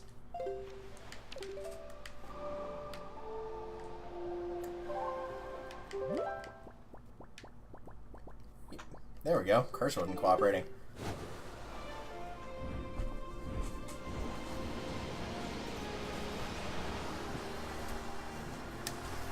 Probably should have checked to make sure we actually have the treasure chart for this area, but there's no reason we shouldn't have it, so should be fine. Take a quick look to make absolutely certain. Yep, there it is. So we shall go northeast from here to Bird's Peak Rock. If you're playing along, the treasure chart you'll need is number 36, which we got pretty recently here.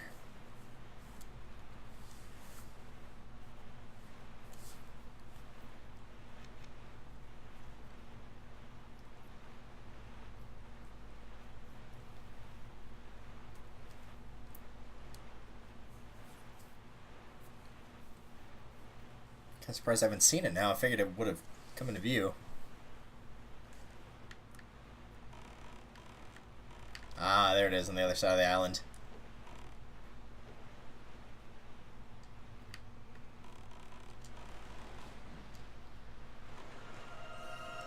That might have been a bit too far. Nope. Alright, right on target. Nice. Far would be proud.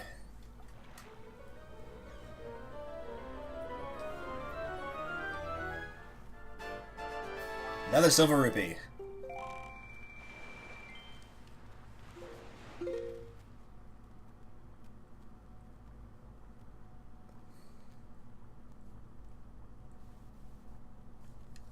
Alright, that works. It probably does make sense we go for this one next anyway. So either Tingle Isle or Greatfish Isle, because either way it's one tile away.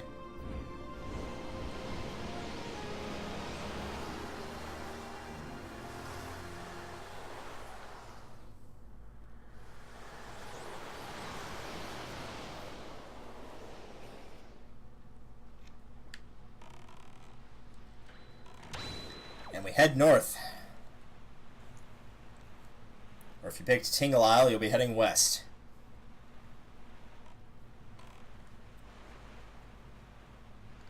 And the treasure chart you'll want for this is number 2, which is the one you got for trading in the skull necklaces. So astute learners, or ones that remember well, will already know what this treasure should be. But if not, then we're just going to pick it up anyway.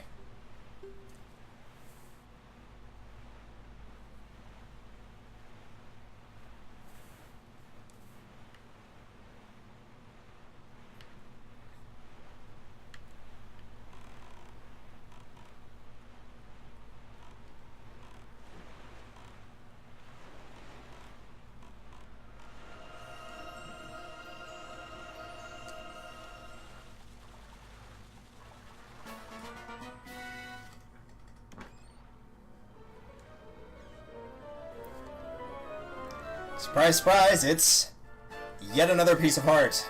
Just an excuse for me to get my life refilled. Wonderful. Alright.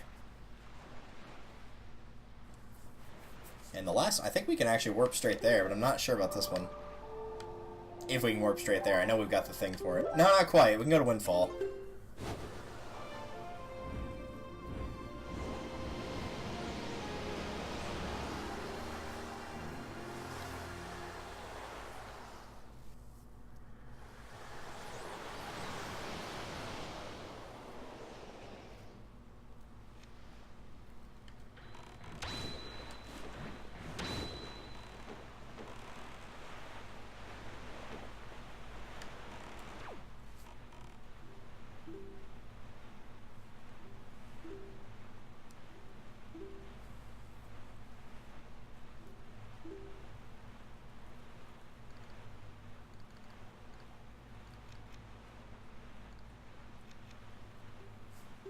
Alright, there we go. Treasure chart number 42.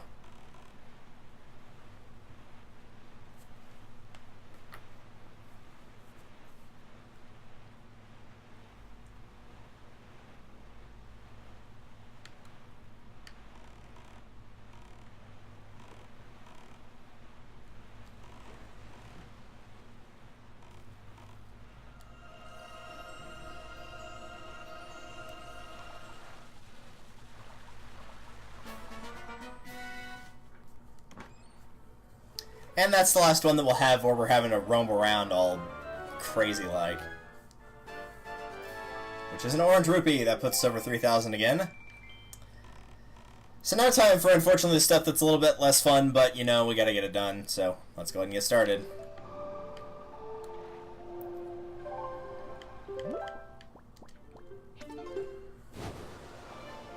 I'd actually wager the thing we're doing first is a little bit less fun, because you may not actually know all of the things we'll be picking up in the second set of objects, just because they're not used that often. So, while they're not used that often, at least you can be like, oh, I didn't know that was in the game.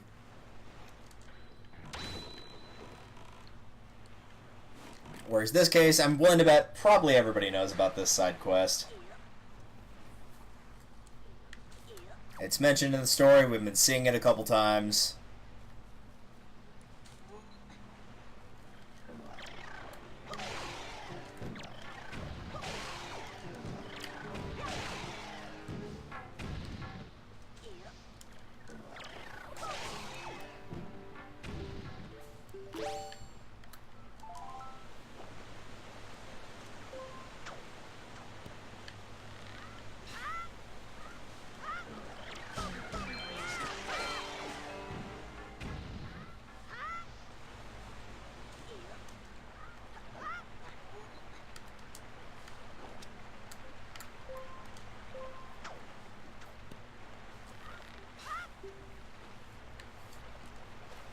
Seventeen may not actually be enough. I think you do need 20 for this. For what I was thinking of, but I could be wrong. That's not what we're here for, but I kind of want to see if I can go ahead and get this while I'm here. If not, it's not the end of the world, though. There's several other places where I can get it. But since we never showed it off from earlier... If I can remember where it is. Ah, here it is.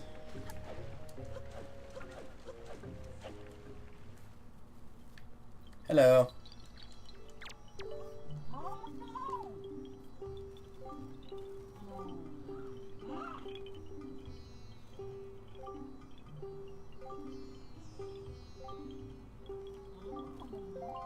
Yeah, we already have magic power. We already know about the seeds.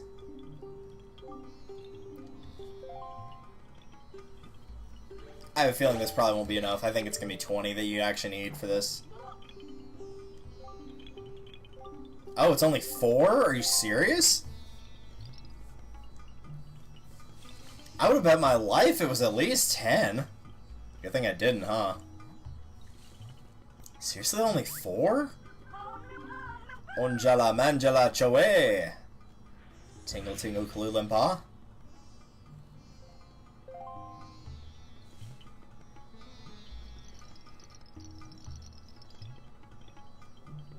It's ready. Here you go. You got some blue potion. Wow, that doesn't look blue. That looks like there's nothing in the bottle for a split second there. So yeah, a pretty easy way. You could either pay 60 rupees and just straight up get a blue potion at the potion shop, or get only 4 Boko Baba seeds to get one here, or try to get 10 blue chews. Yeah, I think that's going to be the hardest of the 3, or at least the most time consuming. Alright, it begins. This is the Forest Water Challenge. If you're playing the regular version, this becomes normal water after 20 minutes. In this game, it is 30. So the goal is, you've been seeing all of the Deku Scrubs, whatever you want to call them, that have left after you finished Forest Haven, and that went to go scatter trees all over the world. Switch my map here so I can actually see where I'm going. And when they did so, they went to go and try to plant trees across the world.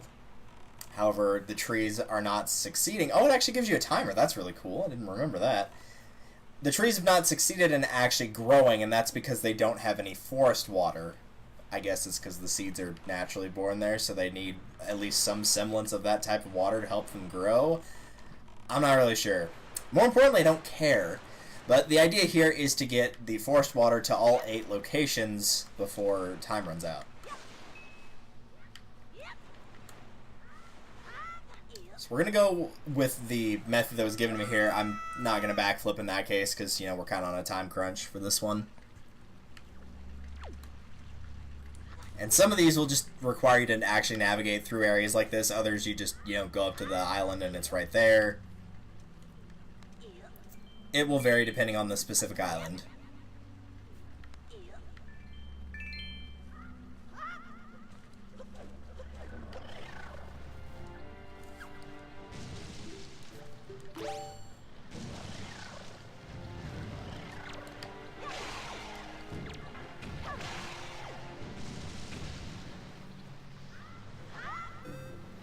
Oh, right, I forgot those refilled your magic. That works.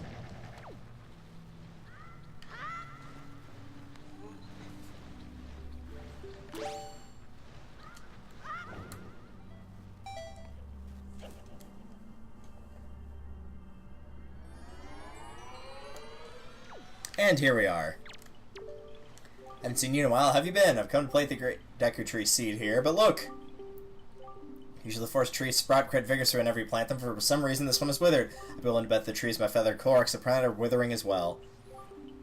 When one tree fails to grow from a seed, all the forest trees also wither and fail. Or fall, whatever it said there. Maybe if we could sprinkle water from the forest haven on the tree, maybe then the sapling would be saved. So you get the idea.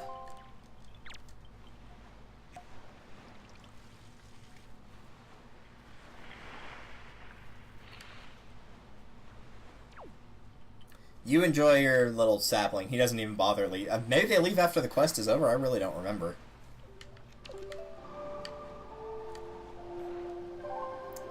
So, starting at Forest Haven, you want to go east of the Cliff Plateau, which is what we just did, and then you're going to want to warp to Southern Fairy Island.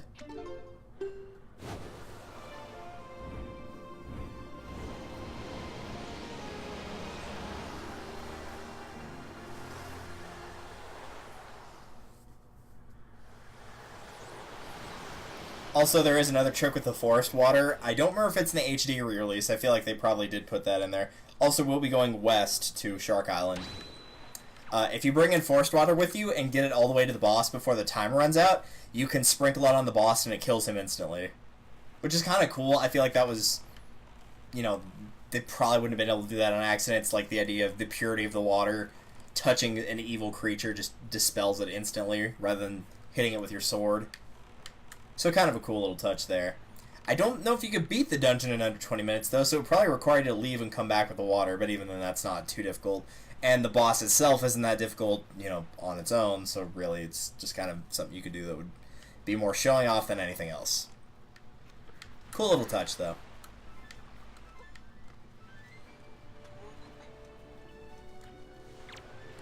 Oops, that's not the right thing.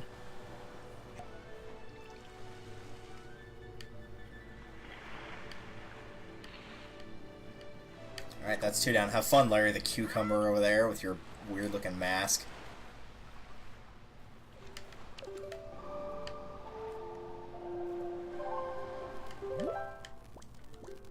Next we go to Great Fish, and the tree is actually on Great Fish, so we don't have to sail anywhere just yet.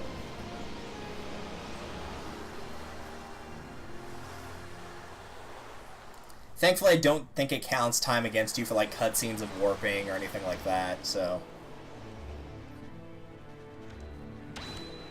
Really, you could probably do this in under 10 minutes, I'd be willing to bet. Because this is number 3 right here, and we haven't even used up 5 minutes of the timer yet.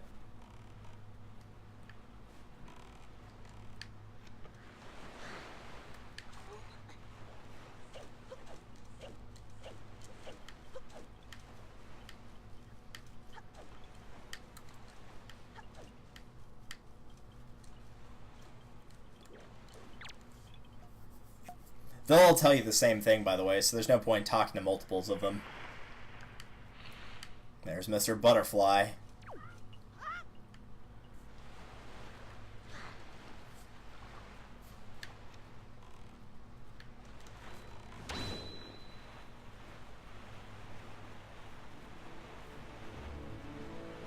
Hold on, my thing might actually be wrong here. Oh no, it was right. I was wrong. I started sailing the wrong direction. I did write it down correctly. You are supposed to head southwest from here. I started going southeast.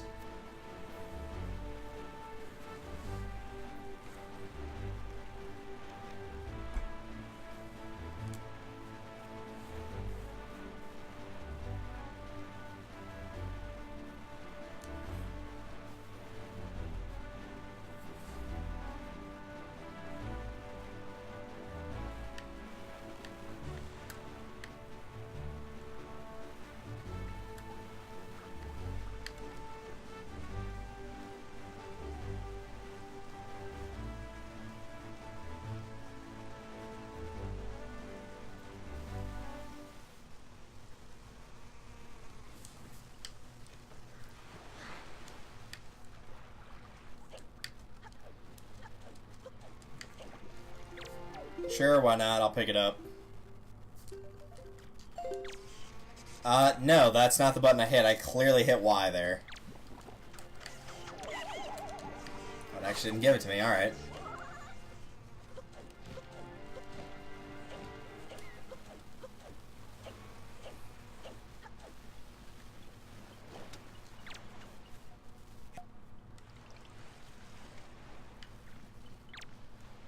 There we go. You'll obviously know if you got it right because it does, in fact, play like a little mini cutscene here.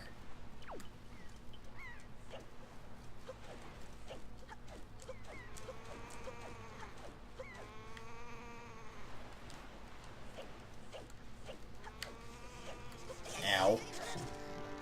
Alright, you know what? I'm actually kind of curious about what's over there, so I'm going to go ahead and take a little peep. Dude, I'm not hitting that button. I don't know why you think I am.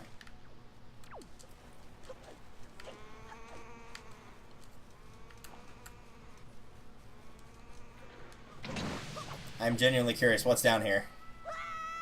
That looks creepy. Oh, it's this. Alright, I'll give it a try. This is kind of a pain in the butt, though. There's a lot of different torches they want you to hit in here, and some of these shots are very hard to make. The fire effect on the actual arrow does not help in a lot of these situations. Thankfully, you don't have to hit them like all in a certain time. Like, as long as you get them, they won't disappear after a while or anything like that. There's one right there. These are all pretty easy shots, but I remember there being one in particular that is incredibly hard to get. As soon as I'm done scratching my eye here. Does it actually tell you how many shots you have to make? 6. Okay. There's 1, 2, 3, 4, 5. Yeah, I just saw it right there. It's way back there. It's kind of hard to see. Stop sprinkling the water. What are you doing?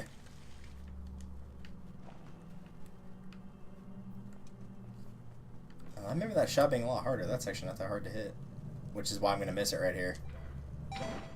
Okay, I don't know why it flew way up all of a sudden there, but it did.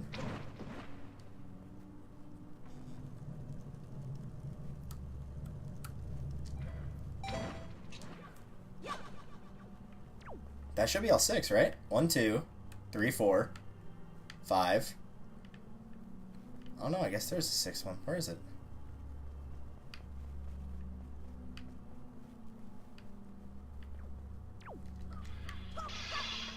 Well, they do give you magic. That's good at least.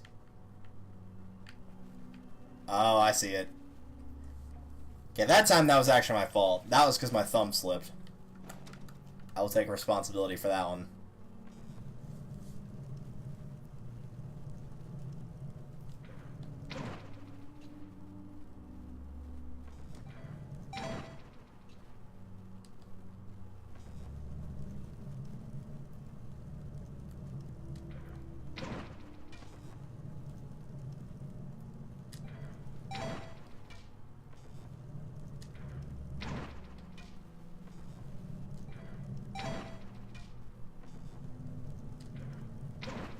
Dude, I swear I'm hitting that.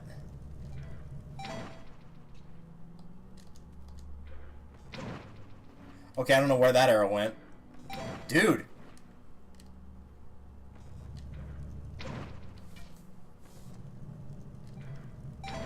There we go. Jeez, that was ridiculous. It's probably like 100 rupees or some junk, isn't it? No, yeah, it is 100 rupees. Alright, I was expecting something a little bit more valuable than that, but whatever. The mystery's solved, and that's what's important. Now that I've spent 4 minutes dinking around in there...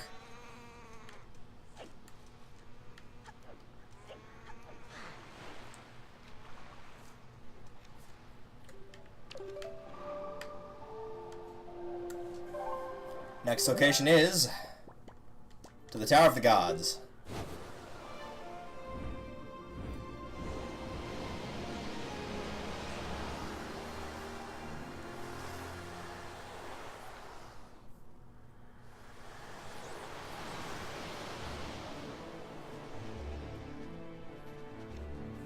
As for the direction we are headed north.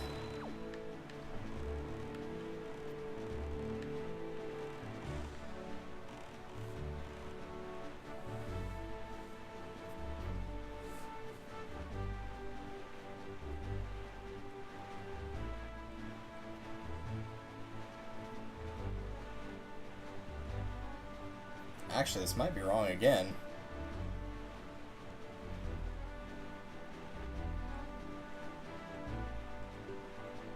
No, that's right. Never mind.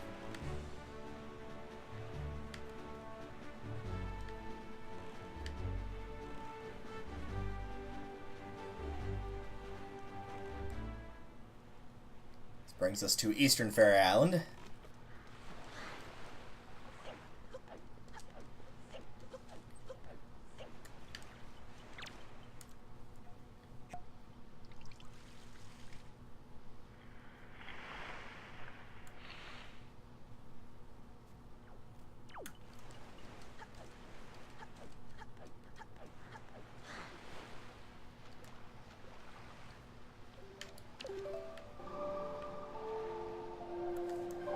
And now we take the exact same warp.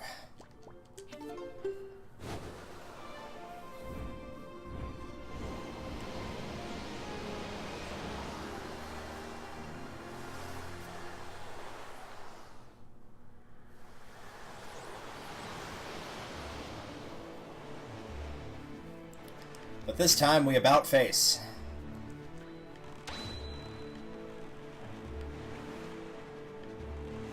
This time we are heading south to the private oasis. It does not matter which order really you do any of them in, but if you're trying to do like a faster between going north or south first here, you'll be warping to Tingle Island after this anyway, so really just take your pick in whichever direction you want to go first.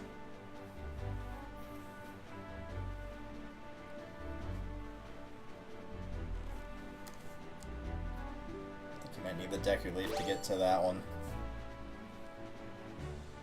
Also, who said he could grow a tree on my private oasis?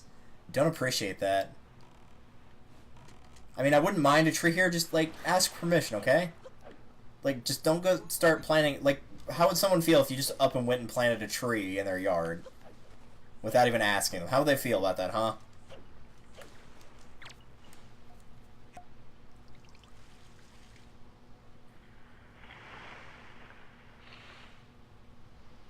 Man, this would be a great time to just, like, hang out here on the chairs, just, like, kick back.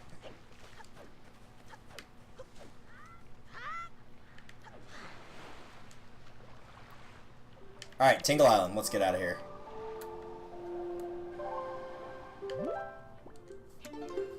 The faster we get to Tingle Island, the faster we can get away from Tingle Island. This will be the first time we actually, like, set foot on Tingle Island, though. Mostly because up until this point, there's no reason to go there.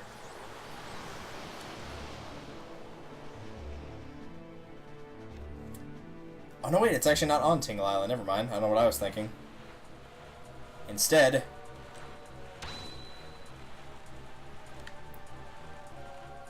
There we go. We are bound northwest for the Mother and Child Isles, because the spot we need to go to, of course, is not actually in there, so...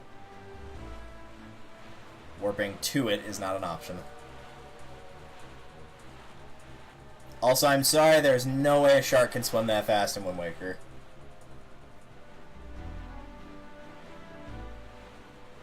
Maybe in real life, I don't know, but Wind Waker, no. To be fair, he probably just, like, tries to match your speed. And usually if you don't move, they can't even hit you anyway.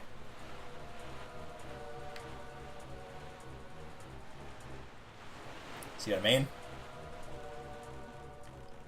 And they always just barely miss.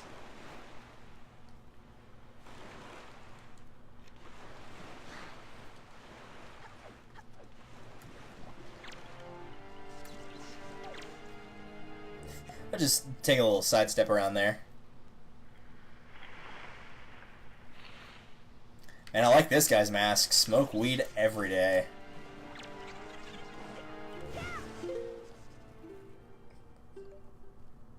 What are you doing? There we go. Oh, I was trying to go to that one. Probably already gotten this one. Yeah. Had a feeling. I think there's one on the top of, like, Diamond Step Island. That's probably the one I'm missing. So now that you're a Mother and Child Island, the last place to go from here is one tile to the north.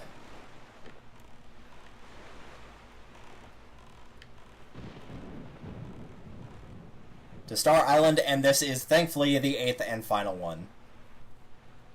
So had I not been screwing around, I had like another 4 minutes on the clock. Yeah, you can easily do this in under 10 minutes if you know where you're going. At least in the HD version. It might be a little bit slower than the normal because you don't have the Swift Sail, but in this game, if you got the Swift Sail and the Warps, you should be able to do it in under 10 minutes. No problem.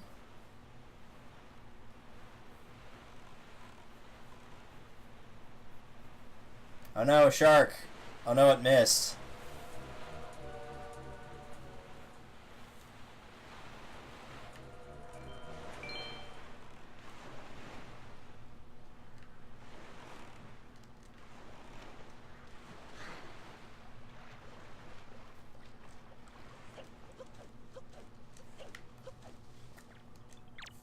And last but not least, or maybe it is, I don't know. Really take your preference.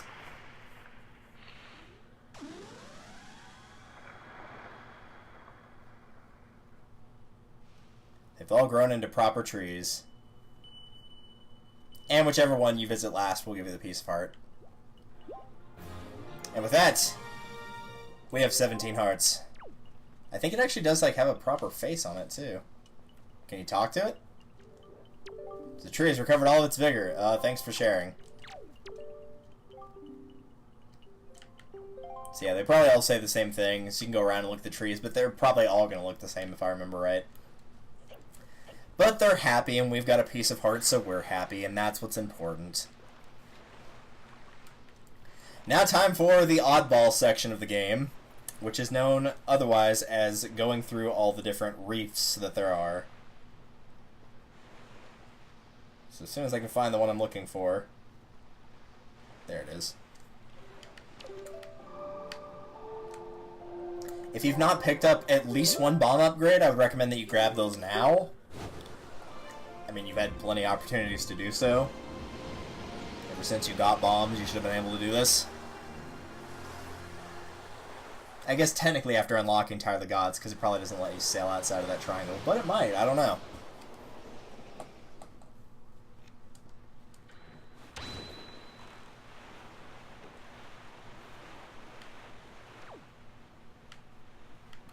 We go to Great Fish and sail one to the east. I almost said west, but no, it is east.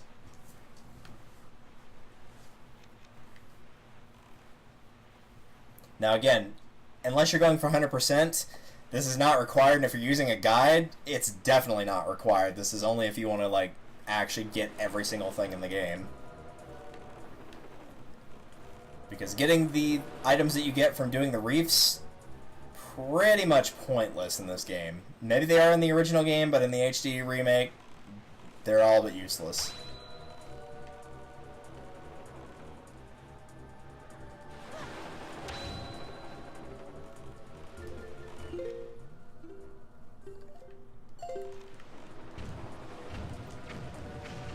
So every time you enter one of these reefs, you'll notice a bunch of cannons are firing at you. Okay, I don't know how that one got destroyed, but it did somehow. And your goal is to destroy all those cannons. Kind of like you would with the platforms.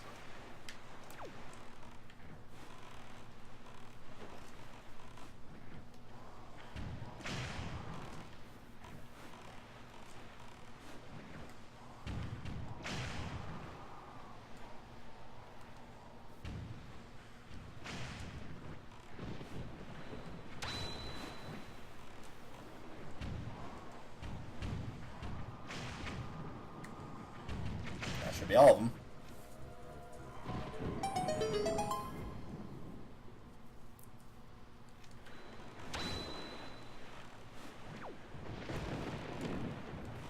And you'll be doing this same thing on every single island, so hope you like repetition, because that's what you're going to get on this.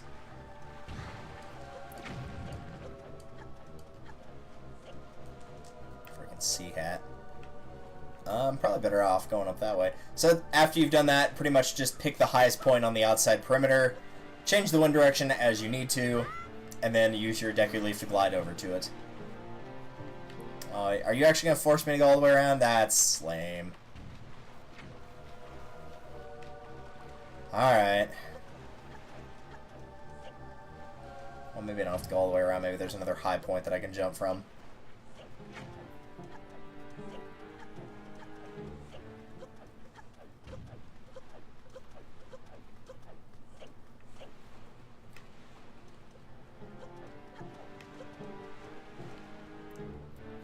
Nah, I think I'm going to have to go all the way around. I'm not going to risk trying to jump from there.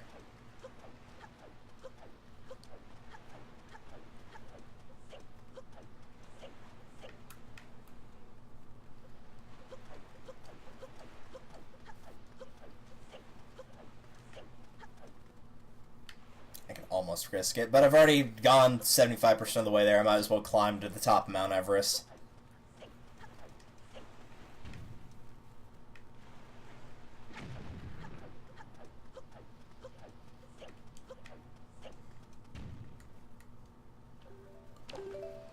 Probably pay attention to see which direction I'm facing here.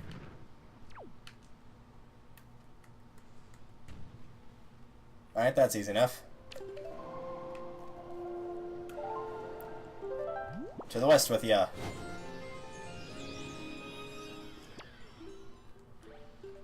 Actually, don't set that to R. I don't trust myself to get that correct.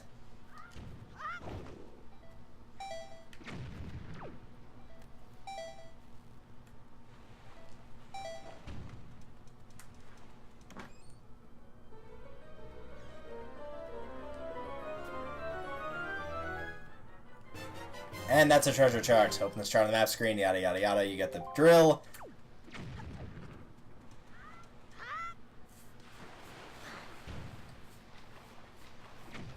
Now, unfortunately, most of the charts that you pick up at the reefs do not, you don't open them at the reef.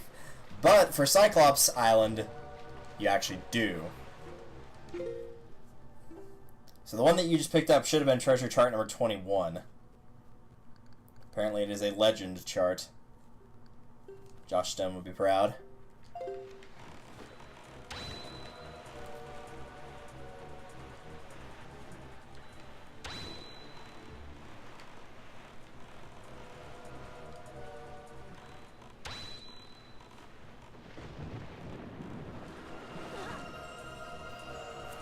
Alright, that's one down.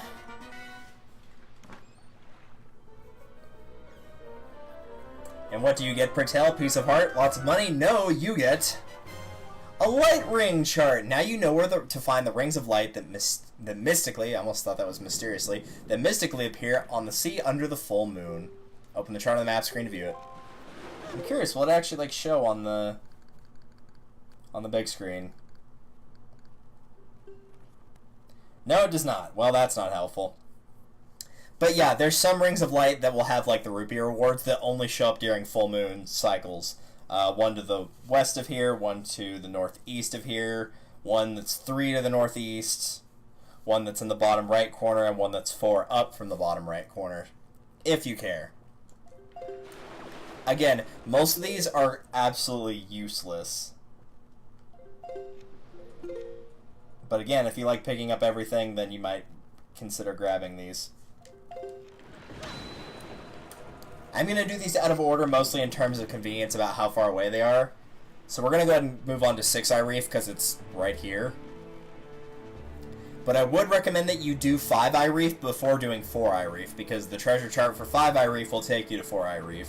So the last thing you want to do is do the one for 4-Eye Reef, get the chart, and then after you do 5, you have to go back to 4. You might as well just take care of it all at once.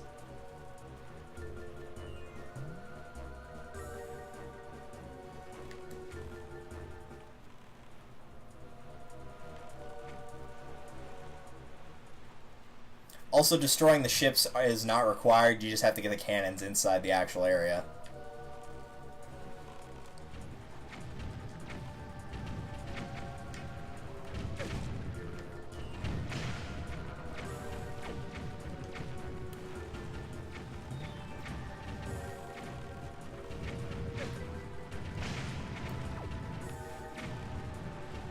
Game does not appreciate all the rumbling going on.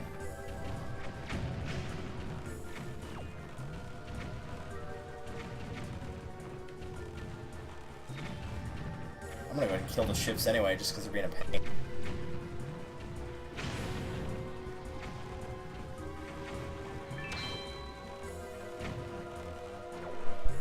At the very least, get rid of one of them.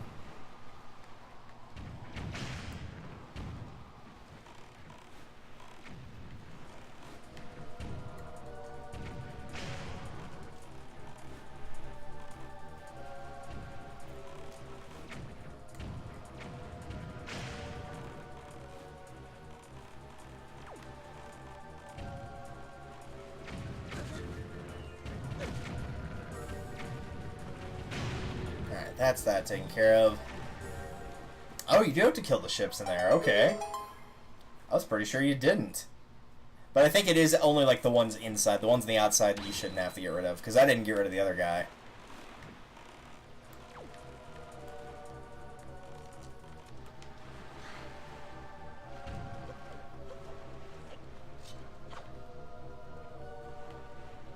Alright, so it's that one over there. So this one shouldn't be as long of a journey.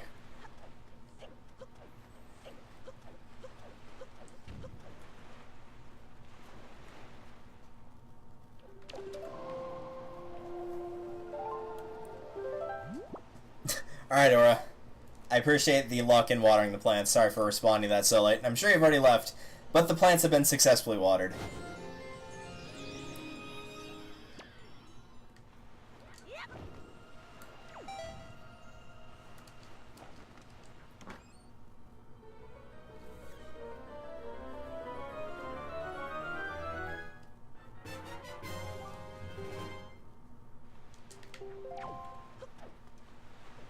With that treasure chart taken care of, we move on.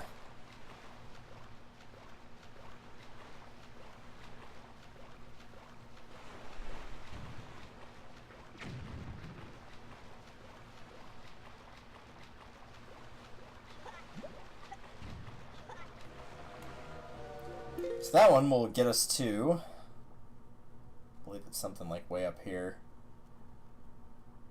Yep, there it is. How close can we get to that corner? Looks like that's as close as we're getting. Alright. The one for Cherry Reef will take you to Overlook Island, which is the top right corner of the map.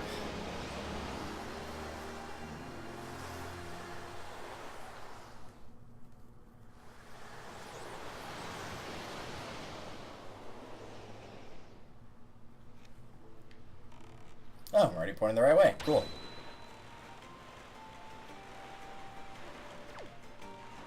Oh, we got to hear that awesome music for just a split second there. Ah, well. It was nice while it lasted.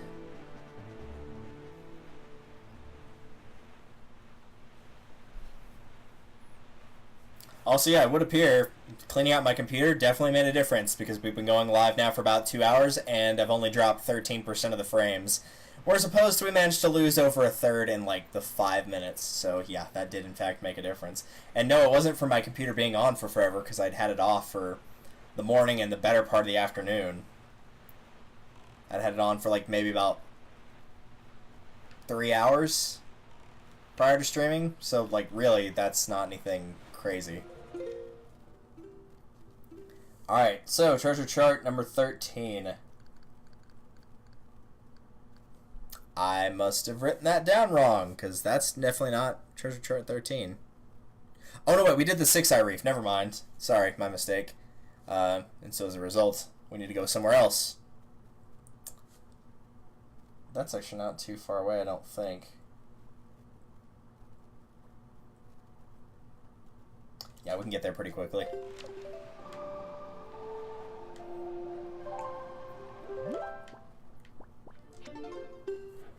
So we'll go to Windfall, and then just go one square to the south, because we're supposed to be going to Northern Triangle Island. That's what I get for doing these out of order. The only one I have written out of order is to make sure I do 5 before 4.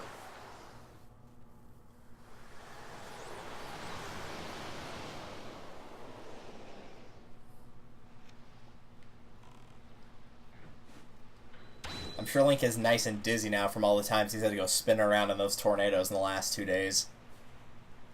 2 in-game days, mind you.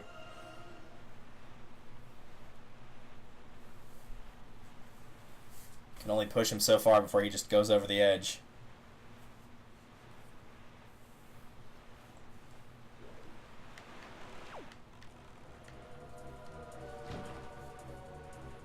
So the actual treasure chart we'll be using is 26.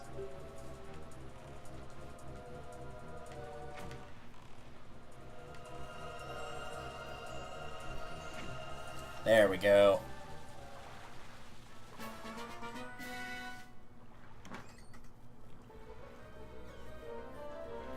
And this will get you another quirky oddball chart, the Octo chart. Now you know where to find the big octos. Open the chart on the map screen to view it. Wonderful.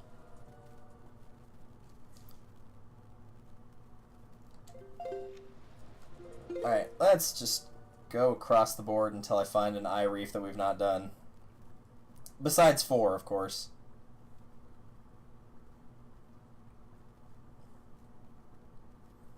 We've not done 3, correct? Yeah, we've not done 3. Alright, we'll go there.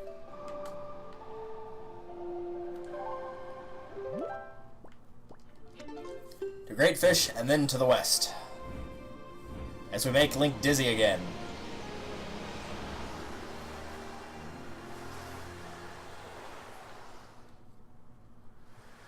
Thank goodness you can pick up the ability to warp around the Great Sea pretty early in the game, because it would be a nightmare without it. Like, even in the original game, like, you didn't have the swift sail, but having the warps was a godsend.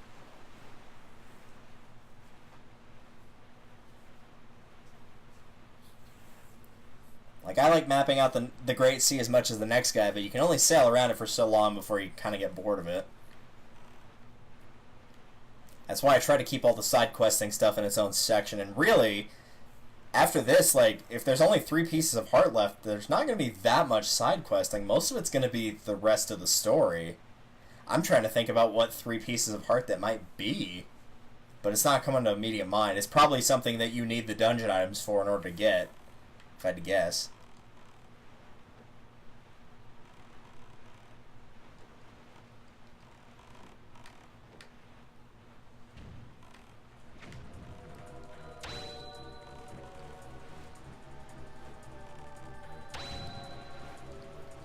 Let's start with you.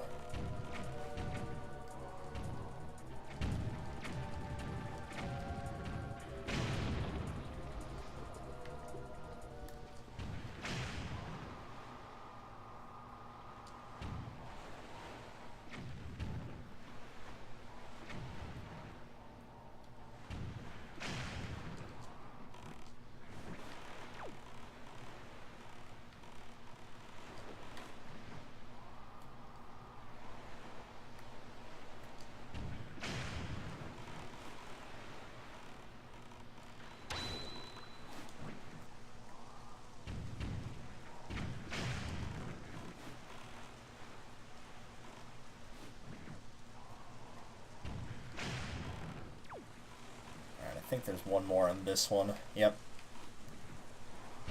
You!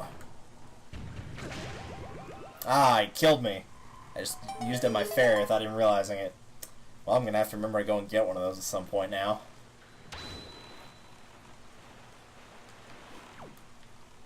I still thought I had like another 3 hearts before I was dead, and I was thinking, oh, I could just use the elixir soup or the blue potion or something.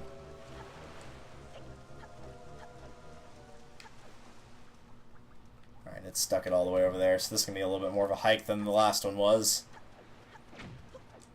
I guess these things were initially run by the moblins, because it's got this like little symbol on it, and that's the same symbol that Mo had on the letter that you deliver. So I'm assuming that at some point the islands were controlled by them.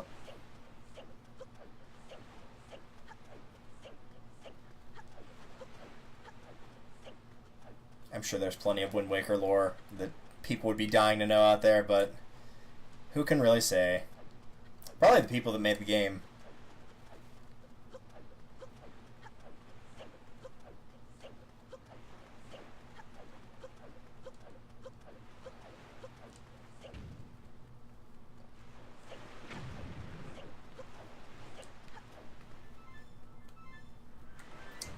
Day has fallen.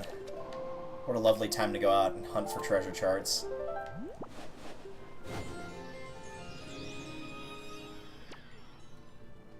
It's weird, you don't usually hear day has fallen, you usually hear night has fallen. Usually it's something like day has awoken.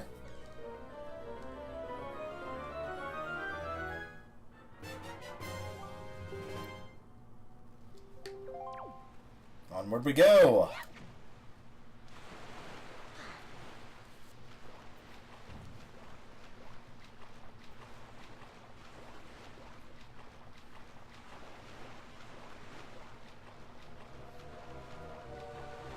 Thankfully, I do have this one highlighted on the map, so I'll know where to go for this.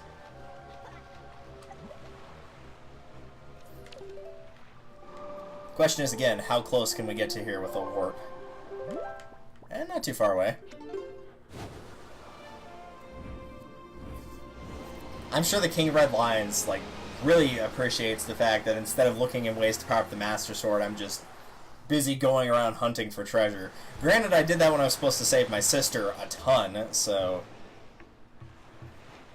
I guess it's not the worst thing in the world, but still. My excuse is I need it in order to give myself a better chance of defeating Ganondorf. That's my story, I'm sticking to it, even though these are all treasure charts that are completely useless. Especially, I think with the Octa chart, I'm pretty sure I've killed them all already. Because like, you can beat them as soon as you got, really, the boomerang, except for maybe the 12-eye ones. But by the time you have bombs, you can definitely kill all of them then. Then it's just a matter of finding them. Alright, so for the boating course, treasure chart number 32. Ah, there it is.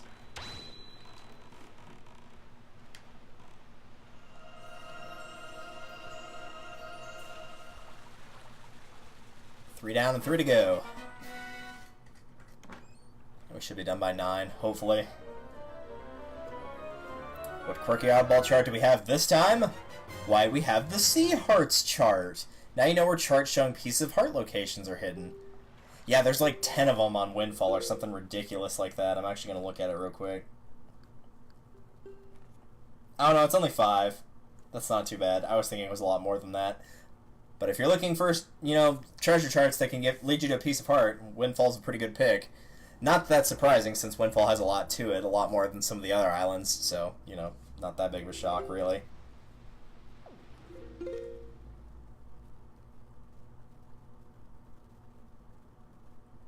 Alright, so we did 3-Eye Reef, did Cyclops, did 6-Eye.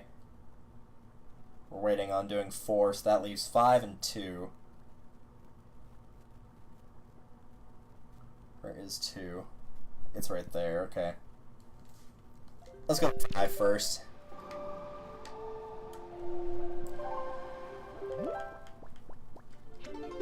Because 5's pretty close to nearby, so we'll just do that. 2 shouldn't be that far of a distance either. It's going to be 2 tiles at most. Thankfully, aside from the Mother and Child Isles, with the warps, like the farthest you have to sail to get to a specific island is like maybe 4 tiles.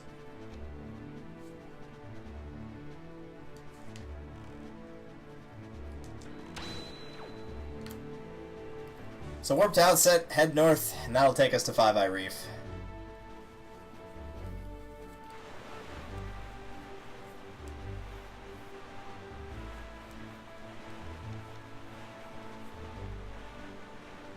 time is I can just take this time to pause and clean my glasses.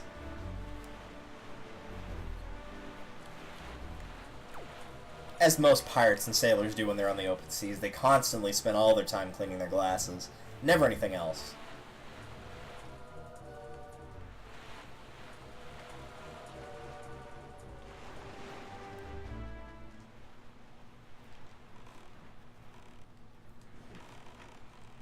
I remember there being a lot of, at least one of these where there was duplicates of cannons.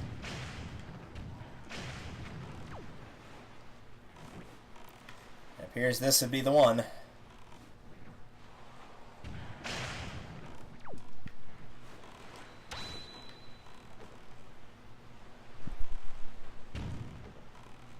I'm not sure why they fired that far, but okay. Ha! You can't hit me, I'll just jump out of the boat and let my boat take the hit for me.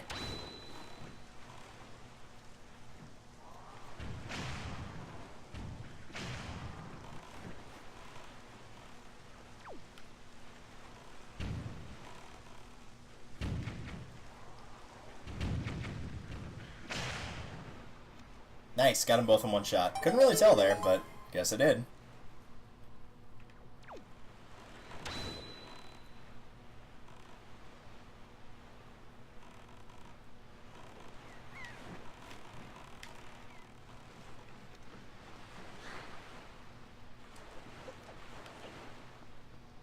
So I probably went to the middle island, did it not? Yep. Thankfully, this one doesn't look like we have to go that much farther than this. Yeah, this is the high spot right here.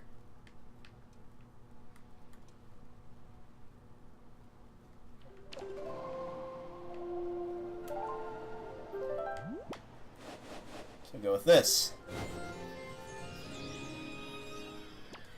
I probably could do just straight south, but we'll try southeast. Should be fine either way. Yeah, it's fine either way.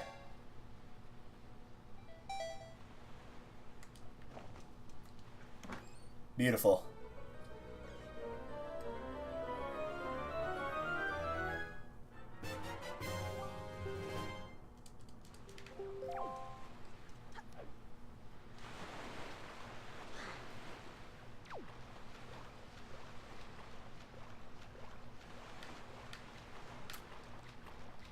Now we can head to 4-Eye Reef, open that chart, and then take care of what's at 4-Eye Reef. And finish off with 2-Eye Reef.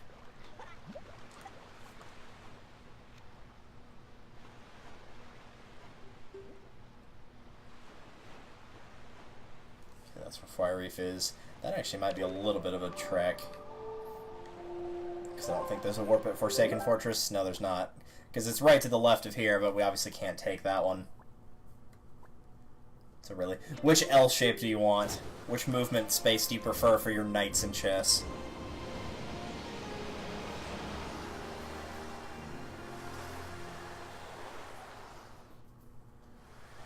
So yeah, 4-Eye Reef is probably the hardest one to get to then, just because of the mother and child warp.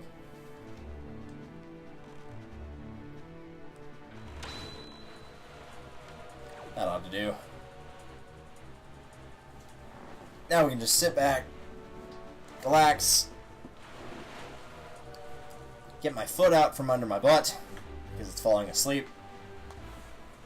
It's the problem with having long legs and a lot of cables. There's just not a lot of room to actually keep my feet. But once I move, hopefully I'll be able to resolve that problem in some sense.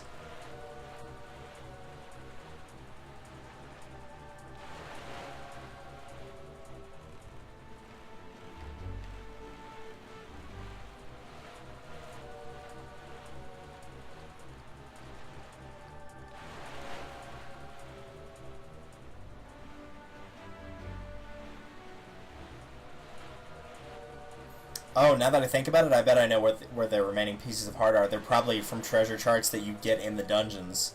Because you get at least 2 per dungeon, and I can think of one that's for sure in the Earth Temple that gets you a piece of heart, because it sucks how you get it. So thinking about it, yeah, there's at least one of them is there.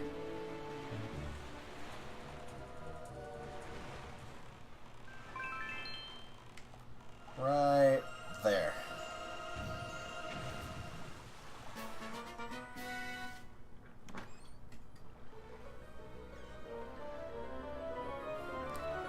And our wacky, zany chart this time is the Great Fairy chart. Now you can find the Great Fairies and the Fairy Queen. Does it actually show, like, which one's the Fairy Queen, or is it just... Curious now.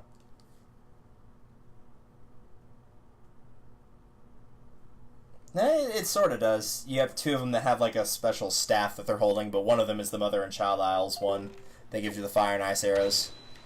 The other one's the actual proper Fairy Queen. A very good tale if you've not read The Fairy Queen. Would recommend it.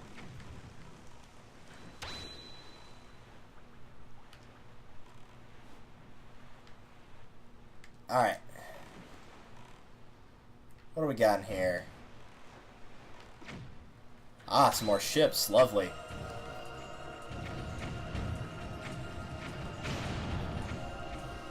Oh, the smoke's in the way. I can't see what I'm doing.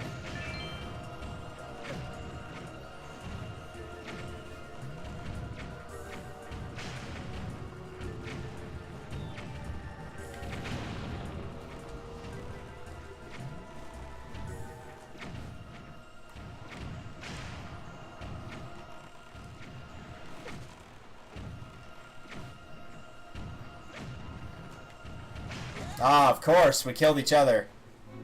Which is probably not going to spawn the treasure chest, am I correct? In fact, if anything, it's probably going to kick me back to the last island I was on, and I'm going to have to kill all those again. It realigned so quickly, I thought I could get away with it, but no, I guess not.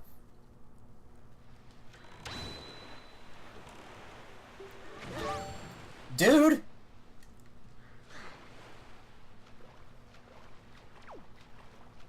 You just made me swim all the way over there? Seriously?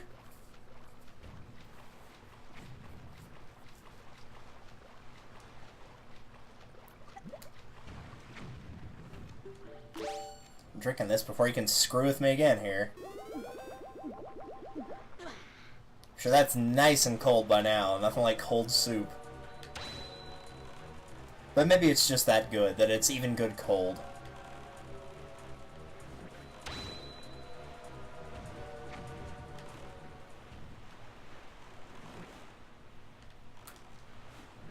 Yep, sure enough, everything respawned. Awesome, that's what I wanted to see.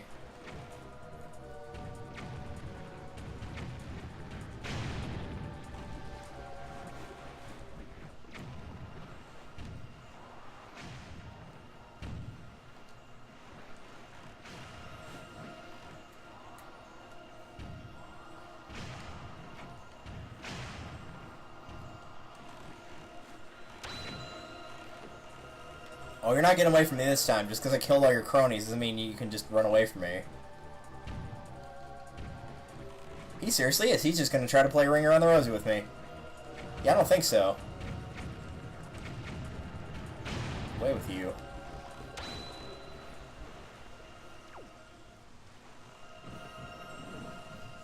Was that not all of them?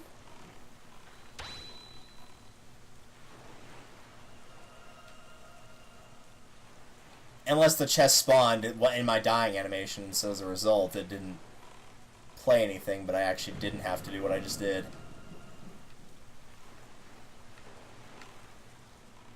Which that would appear to be the case.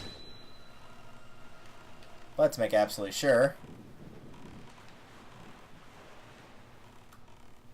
Yep, there it is.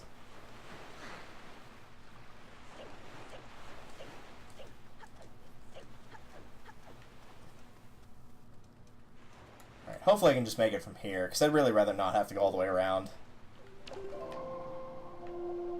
So we'll just try this.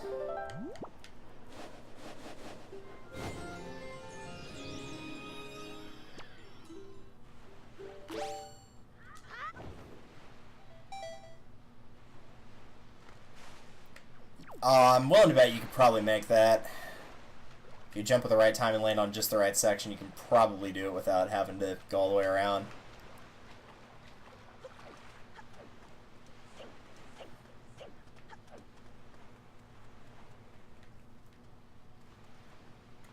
Well, maybe not. Actually, can we cheese this slightly? Map. Let's see if we can make this slightly faster. You want me to jump from there.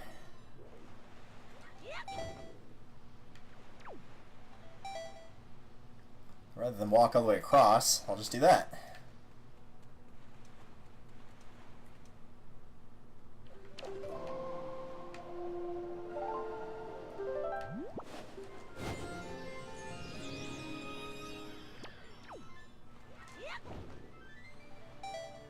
Yeah, that's it. That's definitely it.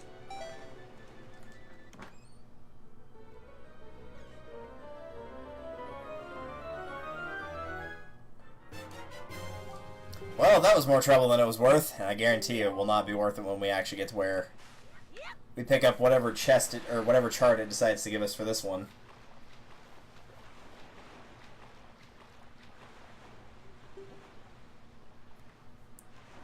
Just making sure I was going the right way here.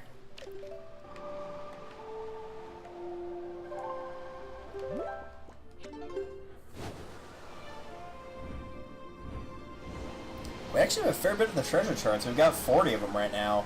And of the 40 we've got, we've dug up 36 of those 40.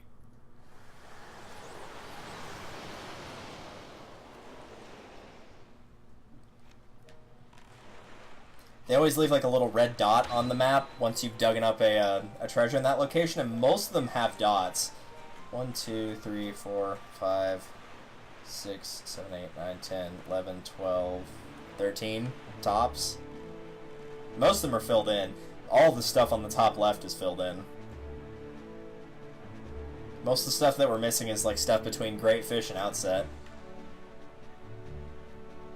Alright, so the flight control platform is where we're headed, and we need treasure chart number 19.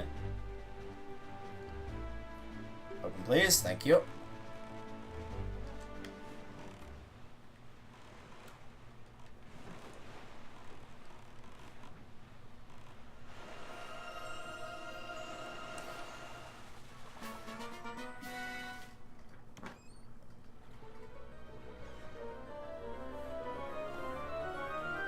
Was it worth it? The answer may not surprise you. The Island Hearts chart. Now you know where to find the islands that hide pieces of heart. This might be what I was thinking of when I said there was 10 on Windfall. I can check real quick.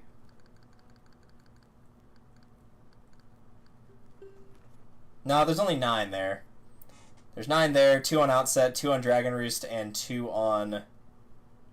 What space is that? On Rockspire. Yeah, that makes sense. Alright, so last but not least... Yep, that is it. Alright.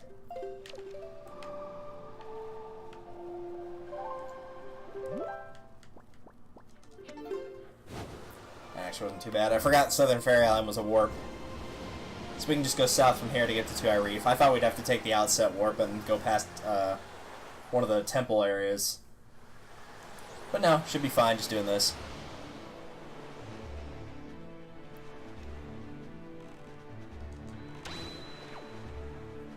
After this, we don't have to ever bother with these reefs ever again. Unless there actually happens to be like a proper valuable treasure, like a piece of heart or a silver rupee or something. Even then, I think money-wise, at this point in the game, I think we're pretty much good, actually. But I could be wrong on that, so we'll see.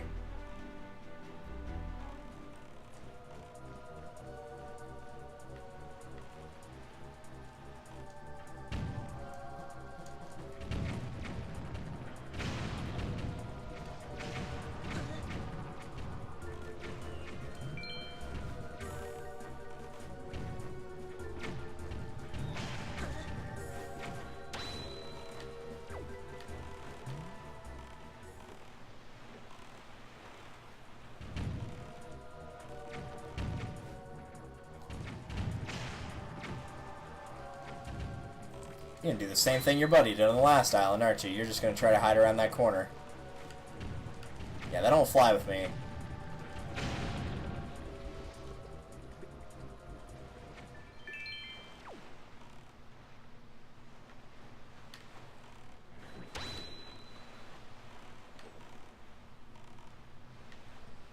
the outside, perhaps? I think I got all the ones on the inside.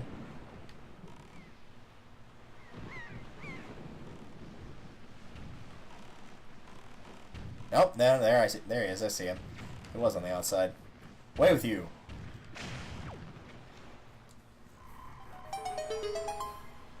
Do do do do do do do.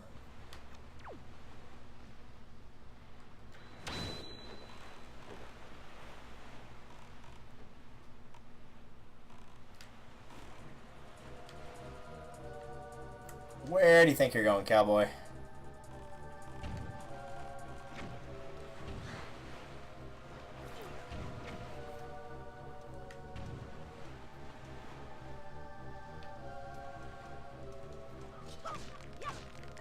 Yeah, a little bit of magic, I'll take that.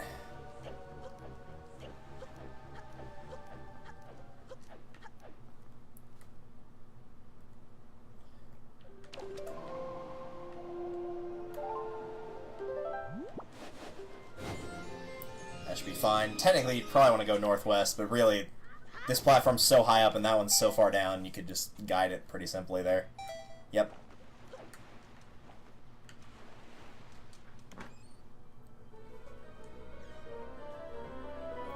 And this will be treasure chart number 13.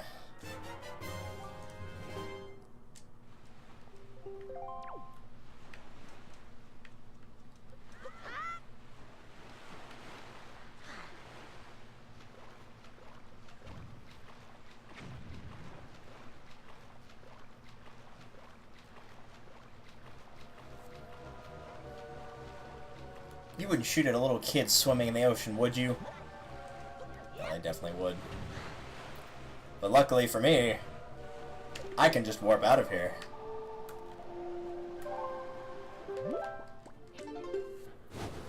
And last but not least, we're headed to Overlook Island, the top right corner. And then we shall call it a night. Which also means next time that we do Wind Waker, we'll actually be, like, going through a lot more of the story. Like, it's going to be pretty much hitting up one, maybe even both of the dungeons. Actually, before we go, though, since I got you right here, Beetle.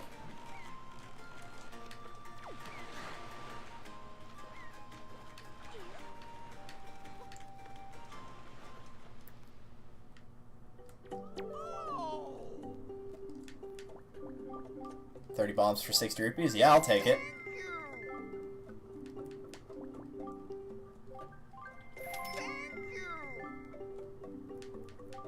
I'm just gonna go and max out here. I know I had 17 left, so I'm not keeping all those. But I got plenty of money. And I will need at least some bombs for the dungeon, I'm willing to bet. So just when 99 bombs seemed like it was a ton, now after you're going through all of those, it all of a sudden isn't so much anymore.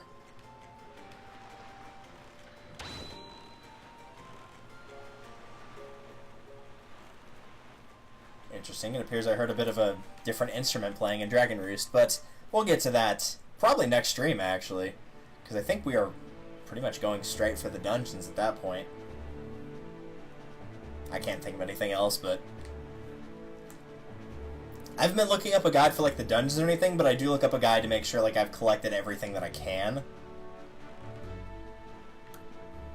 And I don't think there's anything else aside from what we're about to pick up here. And again, wouldn't really recommend getting this if you're using a guide.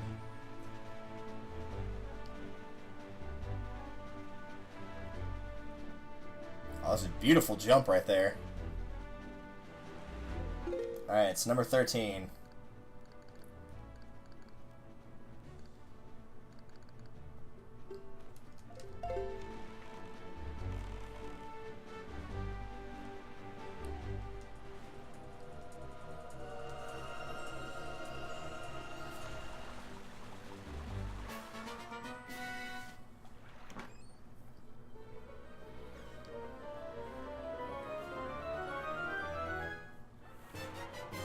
The secret cave chart. Now you know where to find the secret caves. To open the chart on the map screen to view it. So for reference's sake, and all the extra charts we have, not counting the treasure ones and the Triforce charts, the extra ones we have are Tingle's chart, which literally just shows you where Tingle Island is. It just has a picture of Tingle on it. It does show Windfall and some of the Great Fairies, but it's not that useful. The Incredible chart, which shows you where all the Triforce charts are. Which, yeah, it does show them all here. The Octo chart, which shows you where all the big Octos are. It shows a picture of the Octo and then how many eyes it has as well. So there's 1 with 4, 3 with 8, and 2 with 12. The Great Fairy chart, which we already went over. The Island Hearts chart, which again will show you how many pieces of heart are on each island. Some of them will also show, like, you get it from the Korok thing we did. One's from the post, or a couple are from the getting them from the post. The Sea Hearts chart, which is how many treasure charts are on an island that can lead you to a piece of heart. The Secret Cave chart, which just shows you that there are hidden caves. Most of these only have one. The Light Ring chart, which shows you special areas that rings of light can appear when there are a full moon. That one's pretty much useless. The Platform chart, which shows you each area and how many platforms there are. Beetle's chart, which shows you all the locations Beetle appears, including the secret shop. The Submarine chart, which shows all of the submarine locations. And that is it. I've only got one of the Triforce charts so far, but that is fine. Actually, I don't want to save just yet. What I want to do is I'm going to go and restock on my fairy and on my elixir suit. And that way we can end at a nice place like Outset Island. Rather than just being out in the middle of the sea when we end off the video here. But we got a fair bit done. We picked up like a bunch of items. We got the power bracelet, got the iron boots, got the skull hammer, picked up both the arrow upgrades, got the fire and ice arrows, got the 4th bottle.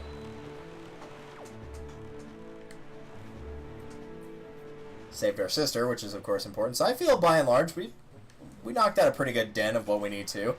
And really, we've gotten the bulk of the side questing done, so if that was something that you were not looking forward to, I can pretty much tell you at this point, there's going to be a little bit of side questing, but not that much. Most of this is going to be playing through the rest of the game and doing the dungeons.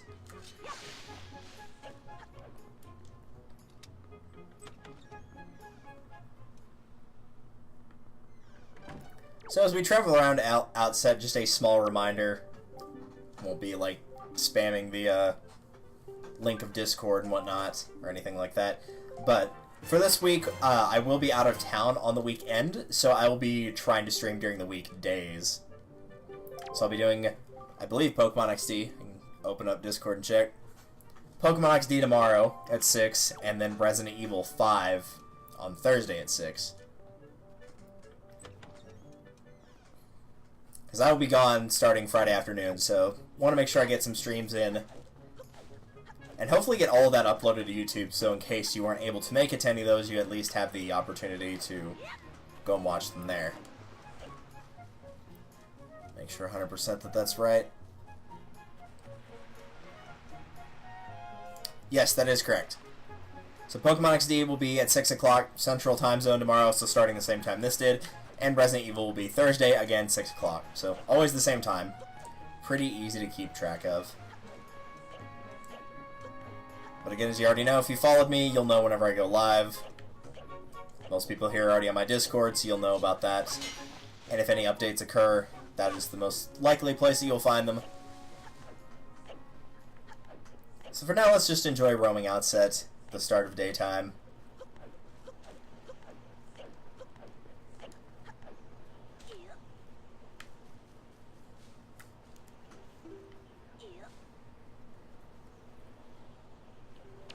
Oh no, wait, it is already blowing the right way.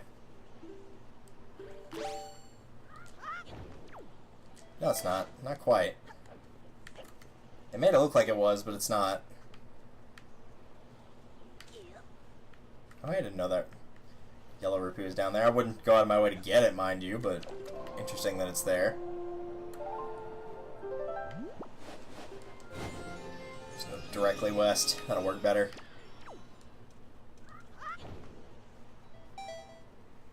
Much better. There we go.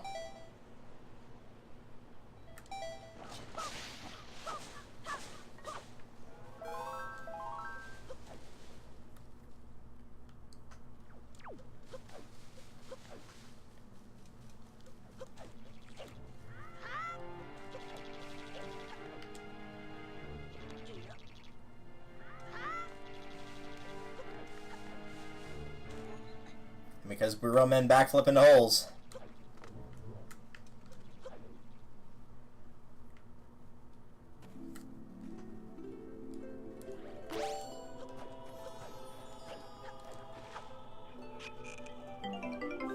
Alright, thanks for the present, Dad.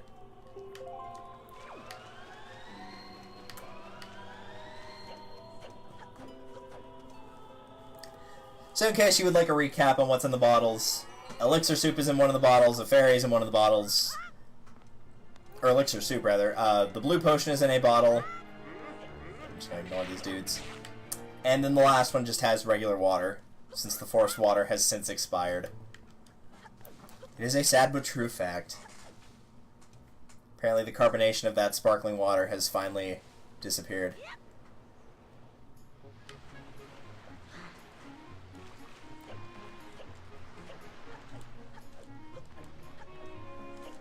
With that being said, Link gets to enjoy being back home on Outset, so we'll end on this lovely little picture here. In fact, you know what? We'll do one better. Right there. Beautiful. In fact, I don't think I've shown this off yet, but you can actually switch to like an overhead view. You can do different facial expressions.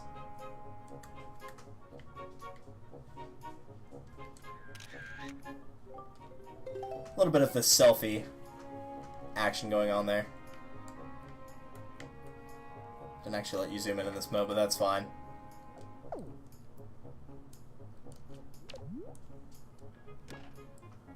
So now Link gets to enjoy his peaceful life on Outset for another week. Until then, this has been Delta Violet. Thank you all very much for watching. I'll be saving the game. And sadly, I would like to continue playing, but I have work at 8 o'clock in the morning, and it's 9 p.m. now, and I should get ready for bed relatively soon. Lord willing, I will see you guys tomorrow for Pokemon XD Gale of Darkness, in that episode, I'm not sure what we need to do offhand. We saved Phoenix City in the last episode, so I'm sure we'll be up to shenanigans, no doubt. But until then, I will see you guys next time. Take care. And make sure you do your homework, because I'm not doing it for you. Mostly because I'm lazy and, you know, got my own stuff to do. I shall charge that, and probably completely forget that I actually had it on the charger. Later!